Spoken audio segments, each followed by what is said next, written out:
And we are back. Couch Company Podcast. I'm John. With me as always, Tyler. Hey. And here. You are here. Special guest, Michael. Hello, hello. Did you know John wrote this song? This song? Yeah, note by note. It's impressive. Yeah.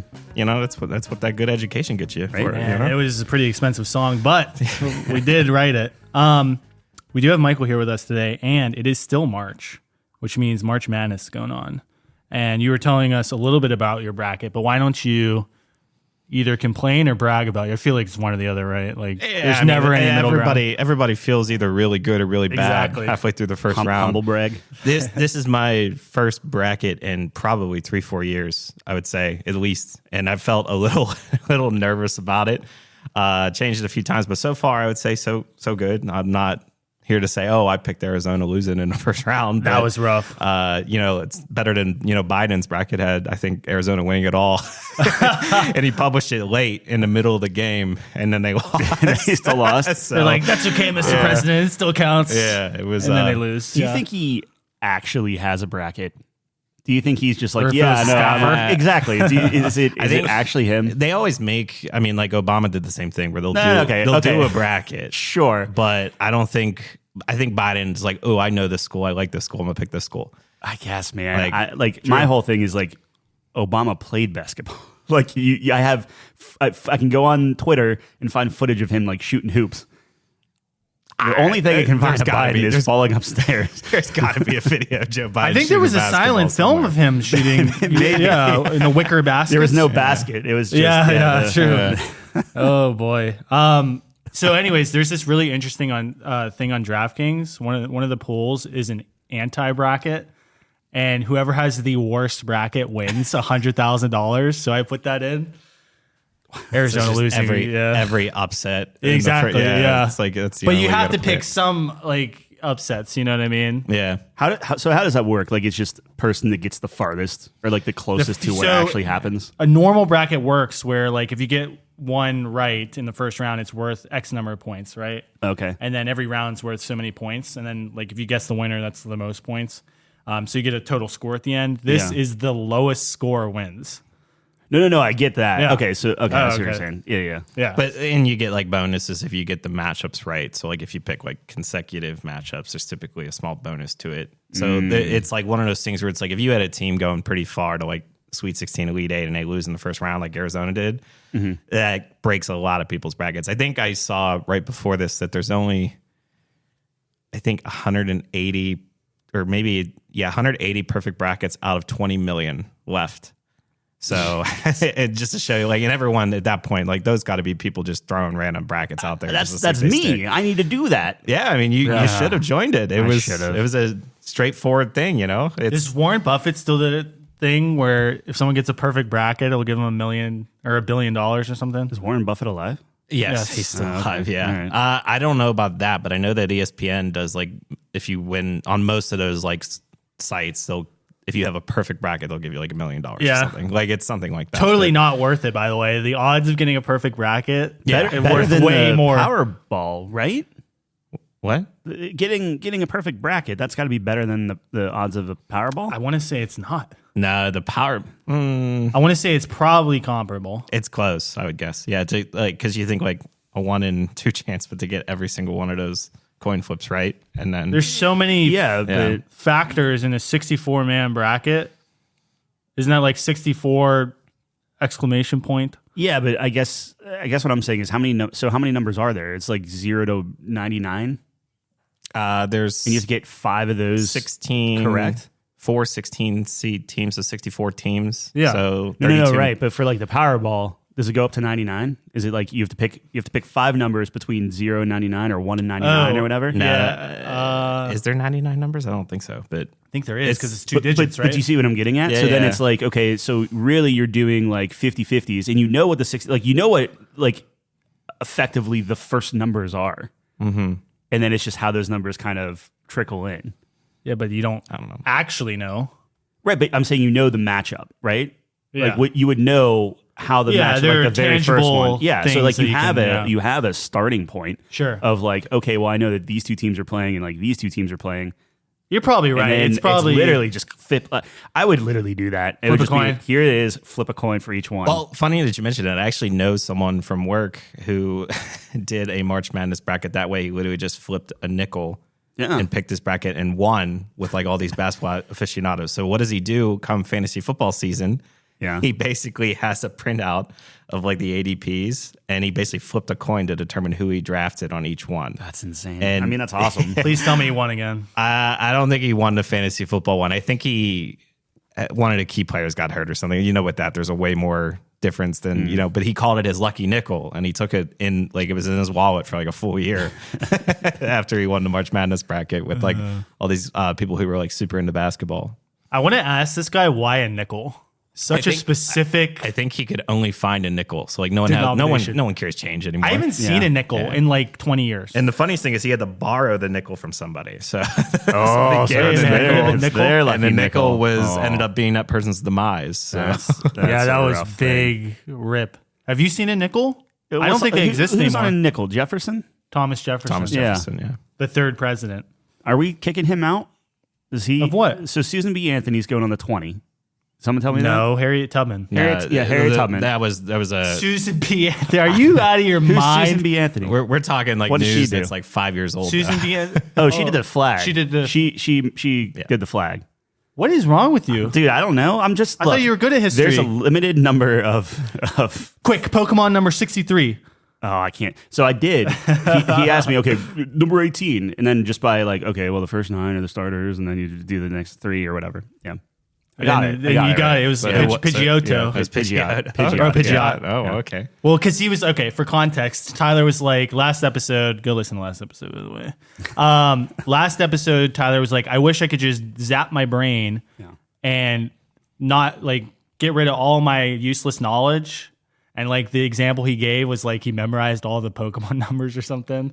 Yeah, like all the Pokemon in order, like the first 150 or whatever, like that. It's like you 151. Well, you don't need all of that. do you mean, right? well? Whoa. That's up for We need debate. to unpack that. I don't. We need to unpack that. I'm just saying. Go ahead. The original 150. 150. If you get any of the strategy guides, the games, everything like that, Mew's not in there. What So, number's Mew? 151. But was Mew introduced in? It's in there, so it has a sprite in the blue and yellow and stuff. Two completely different sprites. But it was like a Japanese thing that you had to like go to an event or something to get it. So now the only way to get it is if you have a Game Shark, take a Pokemon, and it basically changes that Pokemon to Mew. So like for mine, whenever I got it in like blue and yellow or whatever, it was like a Nidoran or something, changed it to Mew, and then you just teach them all your HMs because you have to have that Pokemon that just Just because it's rare doesn't mean it doesn't count. okay, fine, 151 accounts, you. whatever. But like, what fine. was like the first game where you could actually see Mew, That's what I mean. You could see it in blue and yellow, but you had to like like you cheat, said, and, okay. or be part of the event. crack the code. Yeah, but like it was an actual thing. Like what I'm saying is like the sprite there, like it was programmed into the game. You saw it. Do you think that like saved game would be worth a lot of money? No, not at all. You don't think so? No, because you can get it's a Game Shark thing. Yeah, but you can only manufacture it. Isn't there like unique moves that only Mew knows? I don't think so. There's, and honestly, I would say the new Pokemon's kind of ruined that because there's so many different ways to get like Everything. like Like every they were legendary, giving away give away Mews. legendaries and Mews with Yeah. like all Oh, the top yeah. stats, shiny Mews, everything like that. Like the new one, don't you get like a legendary right off the bat or something? That's what I heard. Yeah, you get a little motorcycle. Yeah, Motorcycle. It's basically just like a transport vehicle for first. What's your favorite Pokemon game of all time? Ooh, I love how we got from Susan B. Anthony. to To which favorite Pokemon. She was the first Pokemon. What trainer, I'm wasn't saying she? is, Harriet Tubman, is she going on the nickel and the $20 no. bill? Okay, now we'll circle back to your Pokemon game. Sorry, For I just wanted me- to close that out. For me, I would probably Thanks, say Ty. Soul Silver, Soul and then Silver. maybe Ruby. Ruby's a close second. Like When so was those- Soul Silver? It was before or right after Pokemon Ruby came out, I believe, where they brought back. It was like the original Gen 1, like first Kanto region, and then you had a second region. It was the first game to introduce that, whereas like you had 2 full Well, regions. Soul to Silver do. is the remake of Silver. Silver. Yeah. Yeah. Okay, I see what you're saying. Like Lugia. Yeah, so I guess you could say Soul Silver might be cheating a little bit, but I mean, I get Or it. Silver or Ruby, if you want to go the original. Soul Silver, I think, did everything that Silver did and more. Best remake of all time Of the Pokemons? for Or any just game. any game. Any game. I don't know Have we about done any game. top 5 remakes Yeah. yet? We should. We should live do in the that. era. That's a good one. Of remakes. Yeah, I know. You know. So we need to wait like till this decade's over. That is a good one. I didn't want to talk about this, but I'm just going to because you gave me the segue. Like, Resident Evil is pretty okay. Like, IGN just gave it a 10. That's good, Yeah, but you don't think it's a 10? I don't like that Resident Evil game. It's weird because You didn't it like feels, the original 4? It was, I think, overhyped. I put it on the same level as like a Grand Theft Auto 5 type of thing. Okay, wow. But Wait, this is it just felt God. stiffer, and I don't think it looks as good as some of 2. But then other parts, it looks like phenomenal. Like if you turn all the ray tracing and everything. But the same engine as 2? I would assume so. I honestly don't know. Like you don't do horror games at all? No, typically not. I was actually just Miranda's dad is he has this beast of a machine for work, and he actually just got Steam downloaded on it because he just wanted Nice. to make sure it was okay. It's the Steam Spring Sale going on right now. So he was asking all recommendations. Like he really wanted to play Fallout. That was like the one game he really wants. Connecting with his daughter. Yeah. So we were talking Fallout, and then I think he was asking. I think it was him, and even Miranda's mom was asking, like, "Was there like good horror games?" And I was like, "I don't really do horror, but I do remember Alan Wake was like the one where I was like, I consider that kind of horror in a way. Like it's like good a thriller, story. Yeah, right? thriller. Yeah. It's not a Dead Yeah. Space Resident Evil. Yeah, I don't like jump scare movies, let alone jump scare Yeah. games. So like I never played like the Alien remake and stuff like Dead Right. Space. I never really got into, to be honest. I But will say, like, the thing about Dead Space is I like that you can fight in like Resident Evil, but like Yeah. something like Outlast where you're literally just like running. Yeah. yeah. I hate that. Slender Like, you have Man. yeah, right. You have no power. You're just running away. But that is Resident Evil 2. Like there are parts of Resident Evil 2 where you have this like unkillable. Yeah. Well, technically you can kill them, but you have to like have like a bazillion rockets or something right. just constantly chasing you. Yeah. I agree with you. I hate that point of it. But it is like that's the scariest thing, right? Like you have Yeah. dreams about that where you just hear Helplessness. like the like the stomping and stuff. I don't know. I think if he'd probably like Dead Space. Dead Space is. I enjoyed. I am with you. I don't like horror games, but Dead Space was a lot of fun. Actually, Yeah. I liked it a lot. It was a really good remake. We did throw that up as a recommendation if he's looking for horror style games. If he wants to go crazy, they had. So you know how they're putting Thomas the Tank Engine and everything. So like in one Skyrim of 50 and- Skyrim remakes. Yeah, right. Dude. So someone created a game based off of that, but it's called Choo Choo Charles, and it's like think of like Thomas the Tank Engine, but like angry clown, like pointy teeth, like it type thing. bursting through walls like the Kool-Aid Man. And it's just following you on a track, and you just have to like keep like shooting it and killing it and stuff like that. It's crazy. Yeah, that'd be. There's like spider legs coming out of it and stuff. That would leave a kind of lasting It's impression. Yeah. It did ruin my childhood. That was bad, dude. What about like Five Nights at Freddy's or something? Is that low? Dude, I low can't get impact? into that. Is he good at game? Like, I mean, does he do like mouse and keyboard and stuff? No, so he's using a controller, I think, to start off. Okay, yeah. Because he's really good at like like traditional style arcade games and stuff, like pinball. Fighting games? I don't know if fighting games are his specialty, but he has quite a bit of like homemade like arcade machines with like all the different like ROMs that you can download and play. Wow, So, that's cool. and he's made like homemade pinball machines where you take like a computer monitor, lay it down flat, and program like Yeah. all the different pinball versions of it, and have it analog to buttons and everything. It's actually very cool. Like his basement is like this awesome setup for that. Yeah. But And now he has a but, baller like, computer. Yeah, I mean, And it's all over. what started this whole conversation is I think he had a 3080 from work, or maybe it was a 2080 Ti at first, and then they just upgraded him to a 4090. I think. Oh, And well, I mean, it's a design computer, so like it, how Yeah. it's rigged. Like, well, it's yeah, crazy that he's going 49 because they typically for like design stuff they do like quadro graphics or something. I don't know what he does. Like, is it like what is he? a lot of typically do? I think After Effects and like actual like animation design. So he and stuff. lucked out then. Yeah. If maybe they don't do a quadro line for like the new stuff. Maybe they tried to like combine it together or something.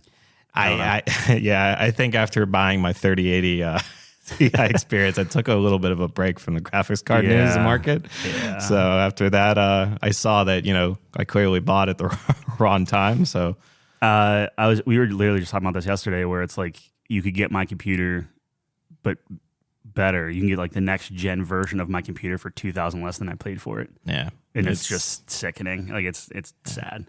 Also, one of my lights, and I keep pointing there in my room. I point, and then you guys look. You have X-ray vision? I do that all the time. One of the lights in my fan burn out, so I always keep my fans on green, and the one green light just doesn't work, and it's just stuck at pink. So I just have all green and this one ugly little pink that definitely smudge. doesn't bother you. That's gotta. I just noticed. I just noticed it today. It has to be today. Tyler's tweaking. I was not happy about it. That's the wrong guy for that to happen to, man. That's not good. So now it's between: do I just make everything pink to go with the lowest common denominator, or do I just turn everything off and it's just black? And then I just trust that, because everything's frosted. You have frosted panels too, so it's like without the lights, you don't know if your fans are spinning. Right. Yeah. So yeah, it's true. It's hard to tell. Yeah. Luckily, I have an Alienware, so I can hear my fans very clearly spinning. It was a good buy at the time, man. I don't know. See, I like it. I enjoy it. I just hate that I can't upgrade it. See, I just thought you just lived next to the airport or something. No, dude. It looks like, even my case looks like it's about to take off. It's like they went all in on the spaceship aesthetic. Yeah. I might end up buying an Alien. I keep going back and forth between getting an ultra wide Alien monitor that's an OLED screen, or just buying a 42-inch OLED TV for a monitor, and like that's it. Yeah. But I would hate the ultra wide. I don't know, because you have to do everything on borderless, and it's just all on one screen. That seems terrible. I'd rather have two screens. I agree. I agree with you. Yeah, but also I'm trying to like just get everything as clean as possible. Like right now, I don't have any. Like it's disgusting. Like not a single cord is managed. Like everything's just like hanging there, because it's like I pulled everything out at one point when I was like, "Hey, we're moving," and then that got put on hold. So now I just like was lazy. I was like, "Oh, I was just gonna leave it here."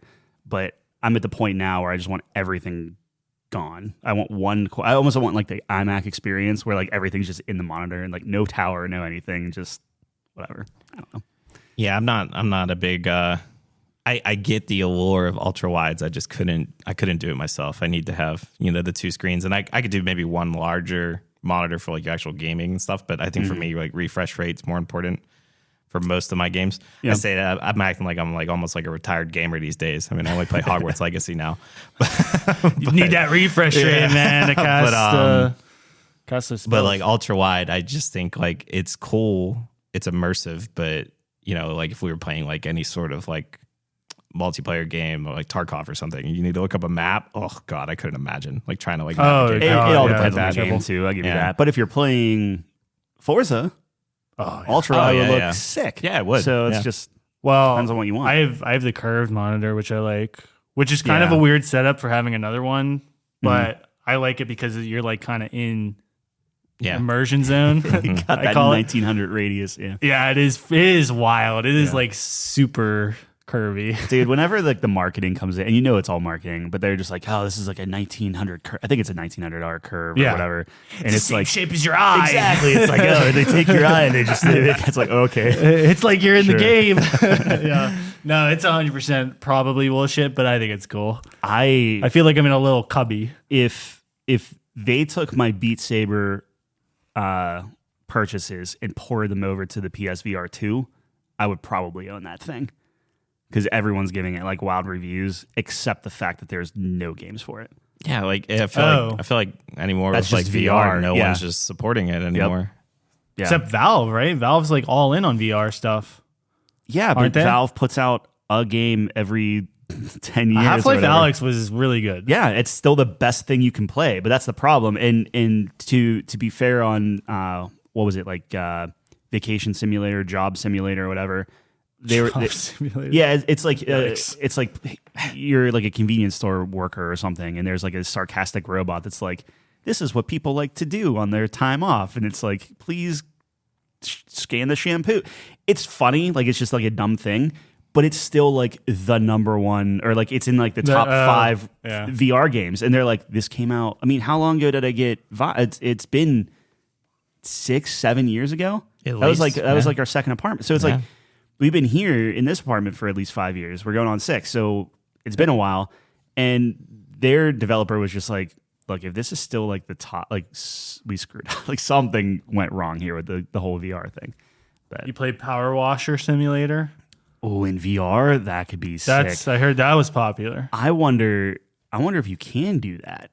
I think it is for VR, Yeah, right? I think so. Is it? I think I've seen people play it in VR. Yeah. Almost positive. Okay, well, let me rephrase that. I wonder if I can do that just from like if you're on a ladder or something, I can't. Like I would get like sick. Like I'm very bad with heights. So like if I'm climbing up a ladder or whatever and they're like down or whatever, like I mean that's why Take Call of the jobs only on Wild the and ground. everyone's like like your Aloy climbing on a mountain and stuff. And I'm just like, if I look down, I'm just gonna like just drop. Like I'm just gonna fall. Really? you- It's you that actually- bad? It's not good. You get like height sickness from video games too. Like in VR. in VR. Yeah. But it's weird because like only if it's something like that, where if I'm on a ladder or if I'm like climbing on like a cliff or whatever, then yes. But if I'm like in a jetpack or something where I'm just like, oh, I'm just flying around, like doesn't faze me. Or if I know that there's not like my mind separates it from, oh, nothing's tethering you to this ladder, you could fall, or nothing's tethering you to this cliff because you're a badass Aloy person. I don't know. Hands of steel. I You ain't never letting go of that oh my rock. gosh. Yeah. She does, which in the new one, and this is a complete tangent, but like if you just let her hang, she'll like put an arm down, like shake it and stuff. Like that stuff's Best so cool. animations in the game, Like dude. best idle animations, Yes. like that would be a good She one. gets out of the water. She's like shaking her boots. It's Yeah. fantastic. Yep. Is Aloy the best climber in video games? This is a No. question I've asked like years ago. Nope. No? No. Is it Ezio? No. Who was the guy from Unity? Unity. God. Is that the Completely- French one? Yeah. French Yeah, Revolution? French Revolution. Couldn't tell you who. I can't remember his name. Completely. How is he better than forgettable Ezio? Because he's faster. Oh. So like that, and it's not Ezio's fault, No. but whenever they like change the parkour system and everything's faster and you're like flying and doing everything, like I think he's a better climber. The problem is if you grab Sam Fisher from whenever they did the remake, not Blacklist, but the one before that, like Contract Conviction. So Splinter Cell Conviction, he's faster than Batman, then like literally, like if he's holding on to like a building and you have him like scaling left, he's like running. He looks like an ape. Well, Just, why like, running why are around. you assuming speed is the key there? For climbing? Yeah. Because everyone else is so slow. I feel like if you can but, like, scale a Aloy building can super fast. Aloy's like scaled mountains. Yeah, but Like so is Everest everyone in peak. Like so is what's his face from or her face from Valhalla is Valhalla Assassin's Creed Valhalla? Climbing mountains? Yeah. Odyssey, maybe? Well, Odyssey definitely, but I feel like there were higher ones in the Viking one.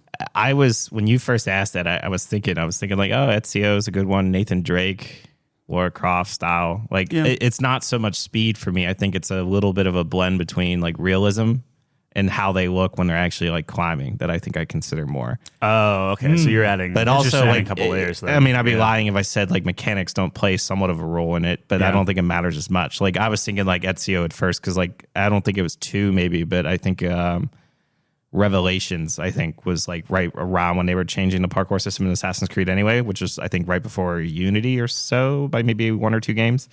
I remember Unity Black Flag being was the after. one. Black Flag, yeah. and then it went from Black Flag to I think Unity, right? I think no, you're right. Yeah. 3. No, Black Flag. Black Flag's 4. Oh, Yeah. It was actually 3. called 4 Black Flag. Wasn't there like 3 a was 3? the Revolution. Yeah, US that Revolution. came before 4? Yes, it was 3, then Black Flag. Yeah, and then Unity. Then Unity. Yeah. Yeah. Now that's what I'm 3 had the worst of like the parkour, and I think it was just more the landscape that they were dealing with. Yeah, they It's didn't like, have hey, you want to buildings. climb on trees in the woods? Like, it was not ideal. Like I was just running. You were just running on the ground basically. But Aloy did that too, and it was awesome. Oh yeah, I mean Horizon's a little bit of a different animal. I think Assassin's Creed has always been more focused on the climbing. Here's the thing though. Then if you want to go that route, then I would argue that Link is the best climber because he can literally climb anything in Breath of the Wild. Like anything in the game, you just stick to and do it. So even Spider-Man can't do that. Batman can't do that. Everyone else like in those video games. Spider-Man can do that. I don't think you can climb just anything. Almost anything. Almost anything, sure. I'm just saying Link is like, I'm just going to climb this mountain. Now, does he have the stamina for it? No, but you can get there. Yeah, but if you're Spider-Man, you just climb like the Empire State Building, like easy. Yeah, well, I'm just saying, like, it's easy when you have webs to get up there, too. Doesn't matter. He just sprints up there. Does that count as climbing? Yeah, I'm just going by Mike's laws of realism. I don't know, dude. Web slinging, which counts as a grappling hook, apparently, I'm just saying, is like the best movement in any video game. If it's not painted yellow for Nathan Drake, and if it's not painted white for Lara Croft, they ain't climbing it. Well, the same thing can be said for Aloy, though. Exactly. That's my point. Yeah. That's my point. So, like, at that point... Well, every Assassin's Creed game. No, Assassin's Creed doesn't have any of those. They're not colored, but they're not colored, but they're clearly showing you the right path you want to take. The architecture was very specifically designed. There's a lot of bricks that are sticking out of this house. But you're making my point for me then, because Link is just like, I'll just climb it.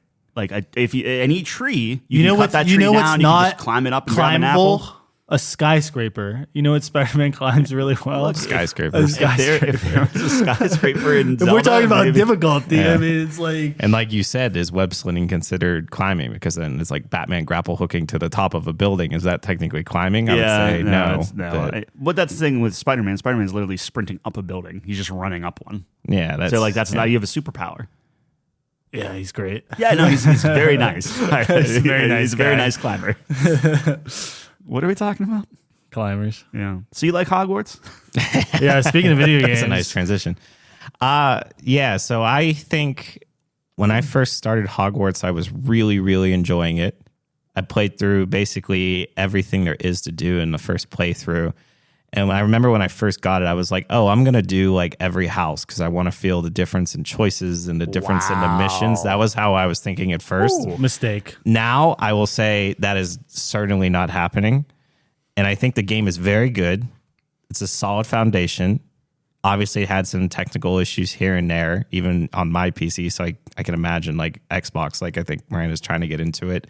Mm-hmm. It's similar in that regard. But I do think they missed the consequences of choices. It wasn't as clearly as like the way they were advertising it or the way they were showing like, oh, you know, like depending on what you do. And I remember like at first I was like, oh, I'm really scared to learn like a curse. Right. and even like, oh, well, I'm a Ravenclaw, so I'm still going to learn it because I'm interested in knowledge, but I'm not going to use it. And then after the fact, it's like, oh, like you mean to tell me you could just use these whenever and no one cares? That's an eye. Yeah, it's like, oh, those poachers must have deserved it, right?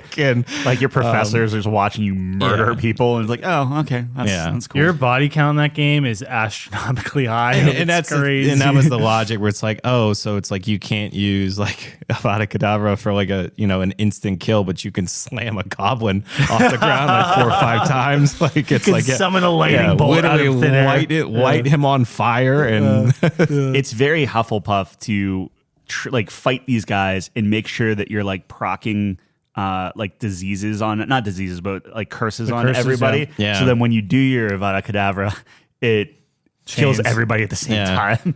Just like, oh my god, that's Hufflepuff. Yeah, that's me. I'm a Hufflepuff. I would say like I think when I was playing through it, I was like thinking like, okay, this is like a strong like high 8s, low 9s. And now I think after playing through it and seeing, I guess, the difference or maybe the indifference of what you can choose, I think it's more in like the mid 8s to low 8 area. What do we put it on? 84? I think we put it at 80s. Yeah, I think we put it on 84. I'd probably say like 86, 85. So I'm pretty much right there with you guys. I enjoyed it a lot. I think the world's great. Mm-hmm. I'm excited to see. I think they've already announced they're going to do another one. Oh, really? And I also heard, and I don't know if this is true, but I think so, that they're also planning to either do a TV show or movie IP based off this like legacy style story. already. I don't know if it's that good. I don't know. It depends. It's about the dollars, man. Yeah, It's all about the bench. I mean, They saw fair. that check hit their bank account. They're like, guys, That's completely fair. Need to hit the sequel button. I mean, it is. I think it is. They nailed Hogwarts. They nailed the feel of being a student. It was cool. It just some small things I would change with it, but for the most part, it was. How do you feel about no griff ball? Griff ball? What, Quidditch? Quidditch. There you go, buddy. So, what's griff ball? That's Halo. That's Halo. How do you feel about I thought you did that on purpose. I was like, that was clever. I would be surprised if there's no DLC for it that somehow throws it in later, or if it's going to be an integral part of maybe the sequel. Yeah. I think maybe that was something where it's like trying to get the mechanics of that in probably was too much. So it doesn't feel good to fly, really. Like, it's okay. See, I disagree. So at first I thought it was really awkward, but once I got the hang of it and you learn the little quips of like, oh, well, if you fly low, you just never run out of boost. So like if you don't want to fly high, it's like, and I still do not understand the mechanics of it. It's like, are you going with the wind and that's why you have it? But you'll notice like your boost bar doesn't go down. So once you actually get the broom upgrades and do all that stuff, I love the broom. I actually never really flew on the mounts. The mounts were worse. The mounts were terrible. Yeah, I did not like the way the mounts felt, but I do think the broom, I was like, this is awesome. And it's like, but can you see yourself playing Quidditch with it? Like, or do you feel like I agree with you. By the end, it was like, okay, I can travel pretty flawlessly, like swooping down, jumping off, murdering guys, jumping back on, and flying away. Like, I can get pretty good at that. But like playing a game with it and trying to like hit a ball coming at you and stuff, it gets a little weird. I think that's going to be the hardest part, and probably why they did it incled. Honestly, it's just this. How do you handle the Quidditch in the multiple style like of balls, like the snitch or the everything else going on? It would be a lot to manage. But I do think they explained it, at least in the story, in a nice way, where like it made sense. Just straight up, like before you were like, even sorted, they're like, hey, there's no Quidditch. Yeah, and I did laugh a lot because I was really hyping up. I was like, oh wow, Simon Pegg's like the headmaster. That's really cool. And then was that like, Simon Pegg? It was. Yeah. Oh, okay. And there was a whole interview on it, and even Simon Pegg was like, my character is the worst. he's like, I'm finally in Harry Potter, and I'm thrilled to be a part of the franchise. But man, this guy is the worst headmaster ever. Dude, his first words were no Quidditch. Like, yeah, and he's just like he's not really as utilized as I thought he would be after getting such a big name doing a voice. But I think story was good, world is good. They nailed some parts. Combat feels great. That was the one thing I really enjoyed. It took a little bit to get used to, but once you get towards the end of the game, and at first I was like, oh, there's not many different ways to show combat, but I think it was actually Nate showed me like how he approaches combat, and he is like a big potion guy, and I was not a potion guy at all in my first playthrough, and I'm like, that's weird. Like I was like, well, what do you do for like Wiggenwelds? He's like, I don't use Wiggenwelds. I just use everything else. And he pops basically one of every like major, and I'm like, I didn't even think of that. Like I didn't utilize the room of requirement as much as I probably should have, but I think overall, like I said, like mid 8s up to higher 8s, I would say is a good place to put it. I enjoyed it a lot, but yeah, I think you hit the mark with like a good foundation. Like I think you could build off of it. Yeah, I agree with you too. Like it seemed like there was no consequence with any mission that you did or talked to or whatever. And you're playing like, who's your boy from Slytherin? Oh, Sebastian. Yeah, I mean, you keep going between these guys, and it's just like, don't tell Sebastian. Okay, I won't. And then you tell him, and it's like, I can't believe you told him. And then it still doesn't matter. Yeah. And like, what's his face was like, your professor is like, don't tell anybody this. And like, you're like, okay, I won't. And then there was one instance where it was like, the line wasn't like, I'm gonna spill every secret I have to you, but I hit it, and then all of a sudden it's like, yeah, and then we did this, then we killed a dragon, we did all that. I'm like, shut up, man, what are you doing? and I was like super worried about that. And then like another 30 hours in, I'm like, oh, that meant nothing. That literally meant zilch. Like it. And to be honest, I think like even without going too much into it, because I don't want to spoil like the main gist of it, but it's like the choices literally mean nothing until like one or two crucial choices. That's literally it. And like everything else, where I was like, I wish like how you interacted on even some of the side missions like affected your like ego or story element of it, where it's like, oh, it's like, no, you're just going to be a total like asshole and not give what's her name's gobstones back. But there's no like that doesn't change anything. And I'm like, yeah, maybe not one choice, but if you did that to everybody, you would think like you'd be like, people would be saying stuff about you if you were walking past them in the halls. Like, oh, look at this tool.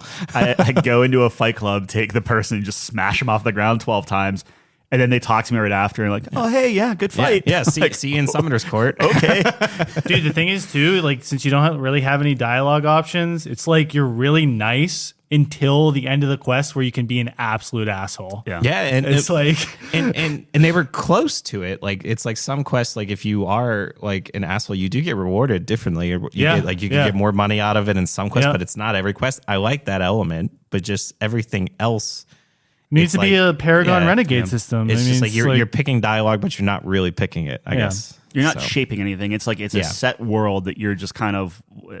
I mentioned like it's like you're just a museum. You're just walking around. It's like, oh, hey, look at all these cool things. Hogwarts is amazing. Yeah. And then everything else is just like collectathon. I think for the sake of like if I get really, really bored because there's not many other games that are coming out, maybe Jedi, when Jedi comes out, will probably be my next one that I'll get into. But I was thinking maybe I'll do a Slytherin like bad guy playthrough where I'm just like the worst, like the worst character ever.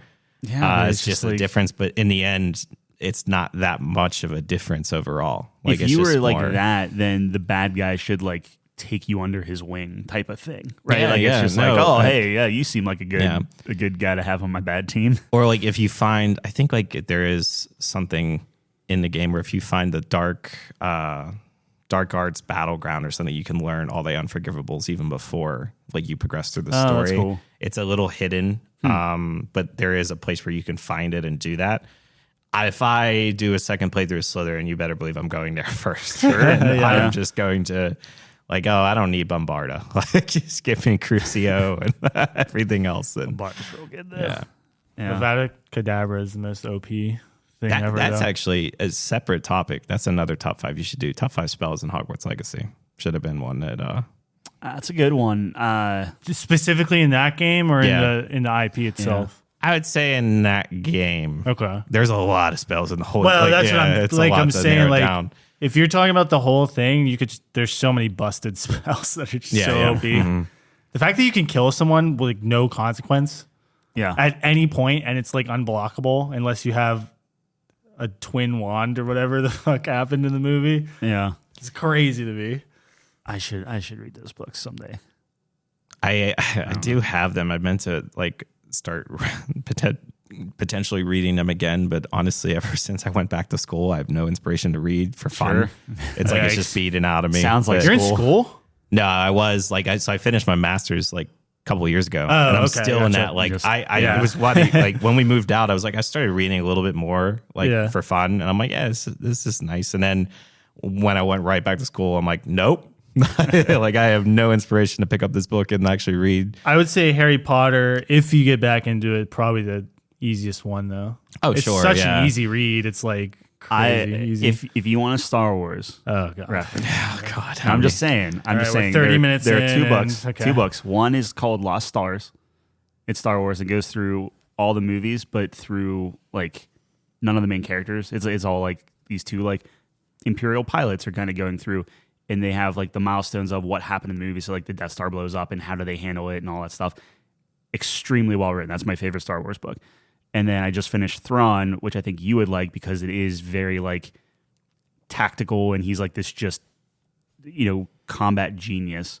And he has like all this like inner monologue and stuff. And it's almost Sherlock Holmes-ish because he's like doing his inner monologue of like, oh, his face is getting red, or I know he's lying or whatever and stuff. Like it's really well done. So if you like the Star Wars thing but hate all the new Star Wars stuff, those 2 are really good. I'm probably maybe a year or so away before I can start playing for fun, but I will let you know. I'm trying a series called Mistborn by Brandon Sanderson, who Kyle should know because he wrote the last of the Wheel of Time books. Oh. But to give you kind of a reference point, my Thrawn book was like a 9-hour audiobook. So like maybe like translates like 6.5, 7 hour read. and the audiobook for this one is 26 hours. Are you an audiobook guy? So the only ones that I do are the ones that sync to your Kindle. So I prefer just reading, but I also love the option to like, okay, I'm reading. Oh, I have to like go somewhere. It syncs, and then I just go in my car, plug it in, and then the audiobook goes, and it saves my place in the book. And when I'm done, I just pull up the book, and it's exactly where the audiobook left off. So you're like my friend who like you can do it in a car. You can read or I guess listen to an audiobook in the car and not still be able to focus. I've switched to that over like podcasts, actually. I've been finding that interesting where it's like I feel like I could do a podcast. I feel like actually trying to like, because like when you read, you try to visualize like what's being described. I feel like I could not do that driving. I feel like that's a bad recipe for bad recipe for like, oh, I'm trying to figure out, what does the two towers look like? I guess it really just depends. Like a lot of the books that I listen to are fairly well acted.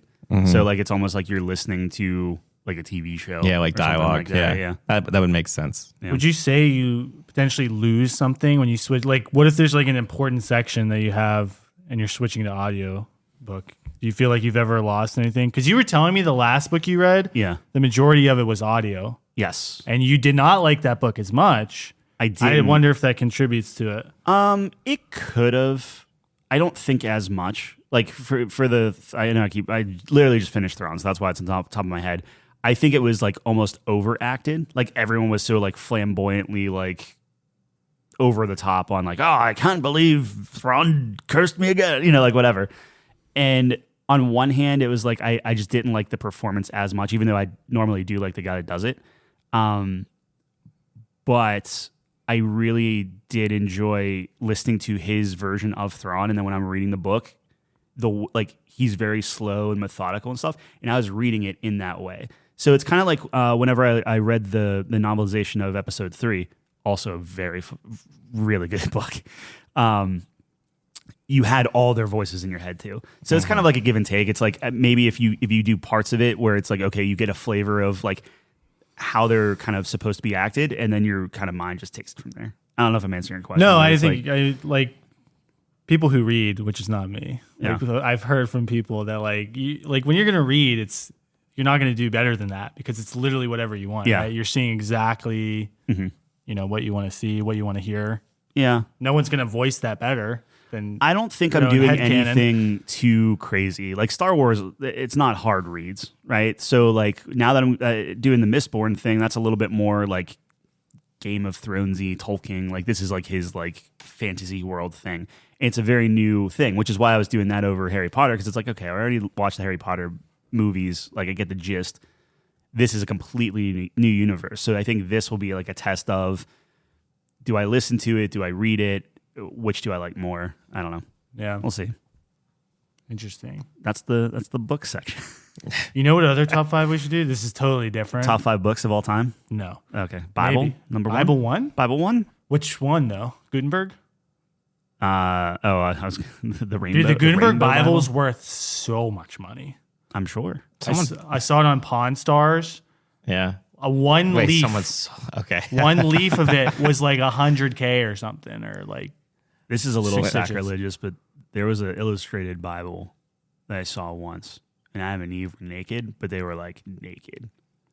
Oh, I thought you were talking about like a kid version. No, this was like it was just like a sketch of 2 naked people. I'm just like, huh, like okay, yeah. It was at Half Price Books. I wonder which one that was. But yeah, it was like I remember that one, Jonah, like Moses, like all the classic like, but it had Adam and Eve picture, man. Something about it. It's bored in my head forever. All Old Testament, by the way. All the examples you gave. I wonder why that is. That's really strange. I didn't get past the Old Testament. I just kept going back to Adam and Eve. Comparing it to Genesis. Yeah. Like, sorry, what were you saying what were you saying about the Bible or something? No, okay. All good on the Bible talk. Okay, the top five we should do is I'm still thinking about this Bible now. You got I'm sorry. The top 5 we should do when you brought up Griffball is top 5 fictional sports. Yeah. Oh, that'd be a good one too. It's like Quidditch and Griffball is one, and like would Rocket League count as one? What was it? Yeah, that's its own sport. Sure. In like that Final Fantasy X one. Blitzball. Yeah. Blitzball Blitzball, right? Yeah. Yeah. I think it's Blitzball. It's Blitzball. I'm almost positive. There's got to be more, right? I can't think of any others. Rocket Racers. Is that a sport? I think you have to try to find a distinction between like a video game that's could be portrayed as a sport and an actual mini game within a game, like a sports or within a world, right? Like you mentioned, Quidditch is a prime example of that. Quidditch definitely counts, but like other ones like Rocket League. Rocket League has to count. Maybe there's it depends on how your rules is. That's RC cars that play soccer that can fly. Yeah. Shit. Because it's not. It's calling it soccer is a little reductive. Right. There's no like offsides or anything, and they have different. It's not soccer. Yeah. It's literally not soccer. It's basically soccer. But is pawn a sport? Technically, by that logic, Pong. Or Pawn. like What's pawn? Pong. Oh, Pong. Yeah. I for some reason I heard it really weird. Yeah. So that would be considered in the round. Okay, then that's fine. Yeah, I guess your question is what makes it fictional, or like what makes it like what's the difference between a video game? That's Rocket League's real thing, right? Air hockey, or like any of that. Like air hockey's like. Yeah. I guess I'm thinking physical. Like Blood Bowl is football, but you can murder people. Yeah. Ooh, yeah. Blood Bowl is a good example. Yeah. Rocket League might not be because like you have an esport that's Rocket League. Like that's a kind of a real sport. Right? Now you're getting super like meta. Well, that's what I'm saying. It's like it's what I mean. Yeah, is that a sport then? You would have to be very careful with the rules on that one. That would be weird. Quidditch would win, but actually no. You want to hear why Quidditch wouldn't win? Because it's dumb. No. Yes. The rules are terrible in Quidditch. Yeah, explain it. First of all, the rules in the books and the movies are different. So the rules in the book, the game does not end until someone catches the snitch. The snitch is worth 150 points. That's 15 goals. So essentially, if you catch the snitch, you win. And the game's just dragged out until they catch a stick. Like there's so much emphasis on the snitch that seemingly the other positions don't even matter. Yeah. And then in the movies, it's even worse because whoever catches the snitch wins the game. Insta win. Yeah. So if you're a beater, I'm just literally headshotting the enemy snitch seeker. Yeah. Like trying to kill him, and then like you're cursing the ball to break his arm. Yeah. I guess. Dude, the other positions don't even matter at all. Oh, keeper, but yeah. No. Let in all the goals. We're just going to go after the snitch because we win if we catch it. 15 goals. No, that's the book version. That's the book version. Okay. The movie version, if you catch the snitch, you win the game. Are you sure? Yes. Is it timed? I think it is. The movie is timed. But it doesn't mention it in the books? The book is not timed. The book says there's been Quidditch matches that's lasted weeks and shit because it doesn't end until the snitch is caught. That was British and their cricket, man. I don't understand that then. So it has to get caught. But then it's still to 150 points? I'm talking about two different versions. In the book, when you catch the snitch, you get 150 points and the game ends. Okay. A goal is worth 10 points. Okay. So a snitch is worth 15 goals. Yeah. So unless you're up by 16 goals. That's what I mean. Let's say I do 50. Okay, so what I'm saying is you can keep banking points because whenever the game's going on. Yeah. But like the likelihood of you being up that much. Well, look, I'm not. Probably. Okay. Probably. You know what I mean. Don't even get me started on those lines, dude. Like, could you imagine those spreads? You read my mind. I was about to say there are some bad beats in Quidditch. Yeah, dude. Oh my god, that would be fucking crazy. Some it's like that. There's a TikTok where someone does it where he's like, "Oh, I have money on Slytherin to win the House Cup," and then it's like he started giving out points to Harry for like. Courage. Oh my god! And he's like losing it. Yeah, I see that. We had it. We had it. Just pans to Draco's face. Just like, yeah. Anyways, the way you fix Quidditch is there's a timer. Okay, so the game ends after 4 quarters or whatever, and then you know how there's the 3 hoops. Like there's the one tall one and the medium and the small one. Those aren't different points. They're not. They should be. It should be 10, 20, 30, right? And then maybe different like sizes. Like the 30 one's smaller. Yeah. And then the snitch is worth 150 or whatever, or 100. Yeah. And the game ends or whatever, however you want to do it, right? You should write a petition to J.K. Rowling for that. I'm sure she'll get to it. She's really bad at writing sports rules because that always angered me. It's just like, it's terrible.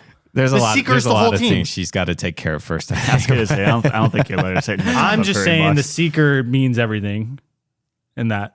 Yeah, well, you got to put more. Yeah, it's more pressure Seeker's on Harry. number one, and then Keeper would be 2. Yeah, but it's like so number one that literally nothing else It's matters. OP. Yeah, It's so OP. It's like a killing You need curse to that nerf kills it. everything instantly. Exactly. weird. Yeah, and the fact that you can literally just teleport wherever you want.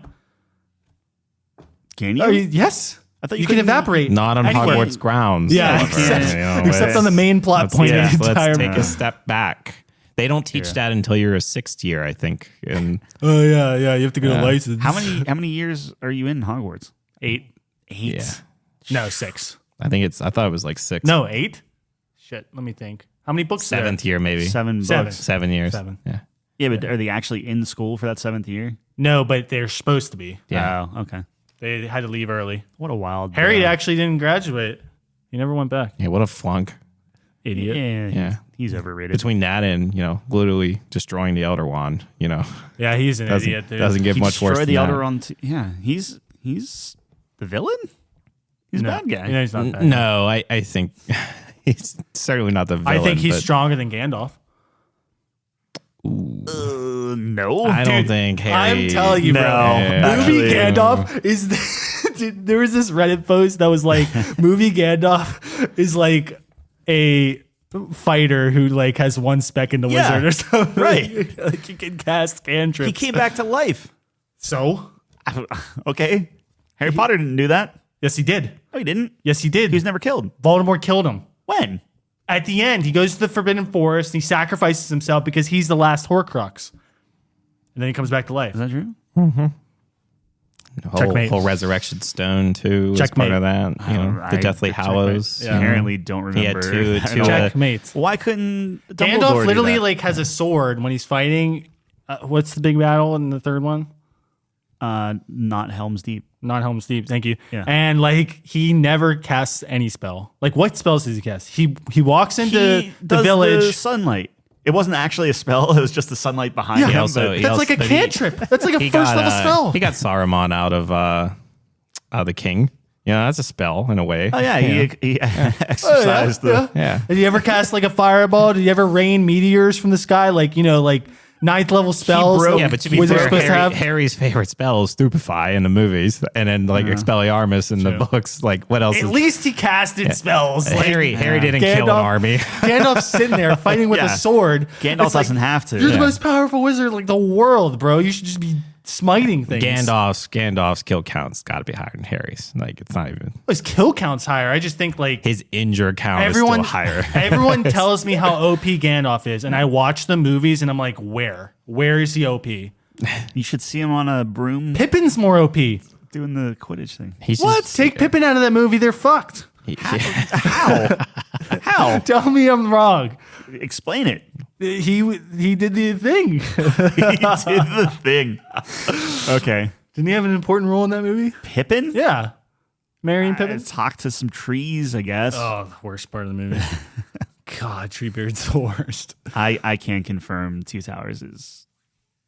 The extended is bad. Yeah. It's not bad, but it's worse than It's bad when you watch all three back to back. yeah. Speaking But of, we're doing Return all of the King is is amazing. amazing extended, dude. Yeah, Return of the King is the best. Lord of the I Rings movie. I knew Return of the King was goated when Tyler, who falls asleep during everything, like he was half dead during Two Towers, and then revived instantly See. when Return of the King started. I thought it was like this is a huge mistake. yeah. I don't know. It's been a while since I've seen all the extendeds. I always remember I'd never liked the Fellowship extended. It's just too long. But really. yeah, I They're like the all Fellowship. long. it's Yeah. been a really long time though since Didn't I've you go seen to them. Kyle's? No, I wasn't. Oh, there. he wasn't there? No. No, John was there. It was John was there, you, yeah. I guess Zach was there. Chelsea and Zach, right? Yeah. Oh man, dude, everyone walked in because you're a Two Towers guy, right? Yeah. Everyone walked in and they were all yelling at me because I said 3 was the best, and they're all like, "Dude, 2 hours is the best." Blah, blah, blah. I'm like, "All right, let's see it." Yeah. By the end of the night, at least 90% of the people in that room In context. were with me. In context, yeah. Yes, Two Towers might be the worst one. I'm telling you. Okay. Watch the extendeds. Tell me I'm the wrong. extendeds all in one sitting. Okay. And All then, right. 9 hours later. no, that's like 11, buddy. At that point, I start questioning, long. like, are you saying that just because like you're in like the middle point, like you've already been sitting there for like 5-6 hours? You would think like, that, but then Return of the King comes on, man, and but you know you're at the end, so you're excited. No. You're Yeah, like, that's what oh my House god, said, too. this It's is just it. exciting, We're man. wrapping up, you know? No. Because Return of the King started, which is like 4 more hours. Yeah. And Tyler's in, dude. I Tyler's think like, don't get me wrong. I think Rings. Return of the King's a great movie. Isn't it So like good. the most Oscar awarded movie ever? I don't know if Yeah, it's because still, but, yeah. they well, it was, right? They won like All of those Oscars double went to digits, that I thought, one, right? Yeah, like it was they like waited. cinematography Yeah. and every like best like actor Yeah. in a leading role. Well, the actor reason support was role, because they like- waited till the end of the series Yeah. just to give them. Because they were like, I'd actually be "Alright, curious to go back and see what was it competing against at the time, because like Was that 2000? because there's certainly walls in movie years. 2003? 5, 4, I don't know. We would have to 3. look Was it up. that early? I can look it Oh, up. you might be right. 2003. Look it up. Wow. I feel like we've had this conversation. Yeah, we But rehashed we a lot of can stuff. we can take a look at it. What else we got going on? Oh, maybe so good. The reason Return of the King extended is so good is because the extended portions are necessary, whereas Two Towers was good theatrically, and the extended version is just tree beard. I think non-extended. I bet you Two Towers. Yes. Is still Agreed. by far the best. It but is. I that's the thing. I haven't seen the extended cuts in so long that I can't really speak on it. You're correct. All right, Return of the King, 2003. Yep. It was going up against Hulk, Okay. Yeah, big one. Pirates of the Caribbean, Hulk. Wait, The when did? first Pirates of the Caribbean? Yeah. Okay. That's interesting. which is Wait, pretty which good. Hulk? Like the Ed Norton one? No, the one before that. Oh. was like, there's no way X-Men they can- 2, These are all Oscar like Best Picture nominees. Matrix Reloaded, No, he's just naming movies that came out then, right? Daredevil, League of Extraordinary Gentlemen, Have you seen that? No. You should watch it. No. It's terrible. The Last Samurai, The Recruit. Forgot about that one. You gotta look up like what was it competing The against in the Core. Oscars. Yeah, who was nominated for Yeah. Best Picture? Who was against Best Picture in 2003? It won Best Picture, right? I think so. I think it won double digits Oscars or something like that. Dude, if I remember when the Oscars actually nominated things we've seen? Although to be fair, I was very happy that Everything Everywhere All at Once won seen what that? it deserved. It is a Oh, very good okay. movie. Yeah, Miranda. I haven't seen it. She almost overhyped it for me a bit. Almost. I watched it. I watched it in an airplane actually, and I really enjoyed it. But I was like, she was making me seem like it was like this is the greatest movie I've ever seen. Was it the greatest movie you ever seen? No, it was very But good, it's good. but Okay. it wasn't. I would say the best movie. What is it ever. about? It's you have to see it. Just blind. It's a yeah, blind go movie. into it blind. All right. It's very good. All right. I was glad that it won. I thought that that and Top Gun Maverick I think were the two that I saw. Was Top Gun even nominated? Yeah, Best Picture. It was? Mhm. That's good. I'm glad. I think that should have won, personally. he wasn't even there, right? Tom Cruise? No, No. he was filming the next Mission Impossible. Everything Everywhere All at Once He's I think was crazy. nominated for 11 Oscars, and that was a big deal. But it Yeah. didn't win. I think I could have sworn Return of the King was 13 nominations and 10 Dude, wins or Return of something. the King is nowhere on here. Really? Yeah, Best Picture Chicago in 2003. Hold on. Was it the first one that was nominated? No, hold on. That doesn't make sense because it's going up against Lord of the Rings: Two Towers. Hold on a second. Yeah, you got to find 2004 then. Return of the King Oscar wins and what was against it. Yeah. Because Because if it came out in 2003, when it don't Yeah, they do the you're- Oscars you're- early the the next following year? year, yeah. So it'd be 2004 Yeah. Oscars. 2004 Oscars. Yeah. But was it really that Two Towers and Return of the King was only 1 year apart? Yeah, Oh, yeah. 'cause Wow. filmed they came out everything. every year. That's So crazy. 2003 it was Two Towers. So Did art, they film all at once? art direction, Return of the King. Cinematography wasn't. Costume design was Return of the What King. won cinematography Directing. versus Return of the King? I'm curious. Cinematography. Yeah. Matrix Master Reloaded. and Commander: The Far Side of the World. Do any of us know that movie? Nope. Okay. They're not even on the that wasn't even nominated. Return of the King Really? wasn't. No, but they got costume Cinematography? design. They got directing. Let's see here. They got film editing. They got makeup. They Sure. got music. Sure. Yeah. Yeah. So okay. So you guys are right. Sweet. So It's it's sweet. 2004 that. Yeah. Did it win Best How many- Picture? Oh, I think so. Does it say how many it has? Yeah, Best Picture. Yeah. What was it against for Best Picture? So it was going against Lost in Translation, Master and Commander: The Far Side of the World, Mystic River, and Seabiscuit. I don't think I know any of those. So now we know why. Yeah. Wow. Okay. Well, Dude, Lord of the it Rings probably is really deserved it most over most things, right? But Well, so okay, hold on. Let me go down to the Best Picture and see what kind of weird. I actually have to check where Lord of the Rings is on IMDb now. Best Picture, Two Towers was part of it, but they were going up against Chicago, Gangs of New York, The Hours, and The Pianist. Pianist won a lot. Pianist, I love yeah. Gangs of New York. And Gangs of New York. Yeah. So good, dude. You've never seen that? Gangs of New York? Yeah. Yeah. Oh, you have seen it? Yeah. Okay. That's when it was like, oh, wait a minute. John C. Reilly's like a good actor. Yeah. He's not just a goof. Step I'm still waiting for Will Ferrell to give me his John C. Reilly Gangs of New York version. I don't know. Return of the King 7 on IMDb 7th best movie? of all time. Yeah. Yeah. So What's number one? Dark Knight? Godfather. The Godfather still number one? Dark Knight's 3. Okay. Shawshank Redemption. Sorry. Godfather 2. Shawshank is such a... Overrated. Dude. Wow. Tyler It's calls something not- overrated. It's That's not crazy. number one. I Shawshank agree. Redemption, the number one. Like, God, I can wrap my head around Godfather. You can? Godfather's real good. That's my number one. Shawshank is not a number one movie. It's up there. What's but 2? Godfather. Oh, okay. I'm sorry, 3 I is missed you. The Dark I got Knight, you. which I disagree with. Dark Knight is not top 10, I don't think. It's good. It's good. It's great. It's the great. best. It's the best superhero movie. Period. But is it the best in top 5 movies of all time? No, I would say no. Superhero movie? I guess it probably It I'm, is. I'm surprised there's this much pushback on this. I thought that was like a sure. Well, like, I thought that was probably pretty. is. Logan's real Probably good. Logan I is like very good. Logan a lot. I like Deadpool's Deadpool's are also very good. Yeah, but Deadpool's are good, but not like best superhero movie I've ever seen. Good. It was so funny though. I had It such a is. great No, it time is. watching It's- Deadpool. I enjoy it a lot. And you have to watch but- it multiple times to like, because I didn't think Deadpool 2 was good, like compared to the first one, and then rewatching it and catching all of the jokes because I was just watching on my couch and stuff. I'd be like, wait a minute, did he say what? And like rewind it and put it. I'm just, Yeah. oh, it's so I'm just funny. glad that you're finally giving Ryan Reynolds the credit he deserves after falling asleep in Detective Pikachu. So I still think that's not a good movie. I like Ryan Reynolds a lot, but like I've fallen asleep to Ryan Reynolds movies more than I've stayed awake for them. Wow, that's a stat. Because I'm trying to think, because it's like Detective Pikachu. We watch a ton of them. Like, Green Lantern. I don't even remember Green Lantern, but like it was like You were Detective asleep. Pikachu, the one where he's like the nice guy or fun guy or whatever it is, and he was like in a video game or something. I don't know that Project Adam was a direct to Netflix. I remember that. Yeah, That's what I mean. But I'm just like Have you noticed Cool. that recently, at least I have when looking through Netflix, they seem to be going through like hey, this is like this actor's week. And they're like all their movies are on there. So it was like one Adam recently Sandler? where Adam Pascal Sandler was week. all Yeah, over it. he was- yeah. And then it was Jennifer Aniston. And then Yeah. it was Huh. Adam Sandler and Jennifer Aniston. Then it was Ryan Reynolds. And Yeah. I was like, I'm noticing a trend here where it's like the algorithm's like, hey, we're just going to give you all this actors' movies like Yeah. this week or this month or something. And then it's going to disappear and it's going to be someone new after some time I think period. they're in a room like planning it out, like Jennifer Aniston's next week. I don't know. Maybe.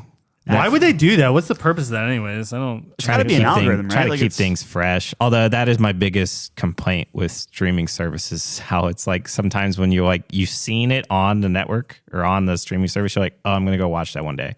So we actually just had this with me and Miranda. I was like, Miranda, it's now the time we finally watch all the Harry Potter movies. Like she hasn't seen all of them. oh man, And I'm like, all right, let's do it. And I remember they were on Netflix. We go to Netflix, gone. And I'm like, well, I know I saw them somewhere. What about HBO Max? I was like, maybe it was that.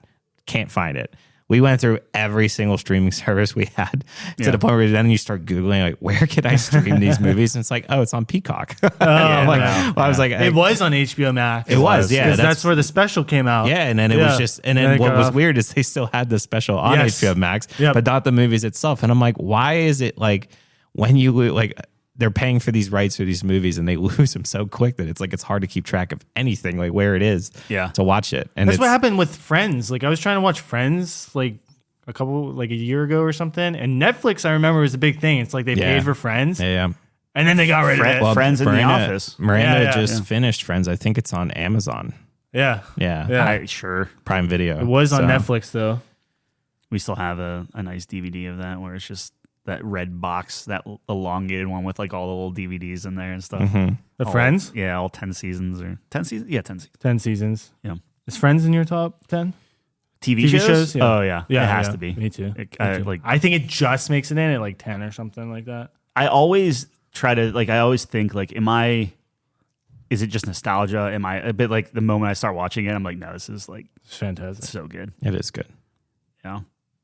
But it's always been a show that I won't watch from beginning to end, like all the seasons, like in like a binge. I'll watch it when it's on, but I never really got like into like the story developments of like the seasons and like you slowly like come in and out of it. Is basically my point. That's fair. Yeah. And I was the exact same way.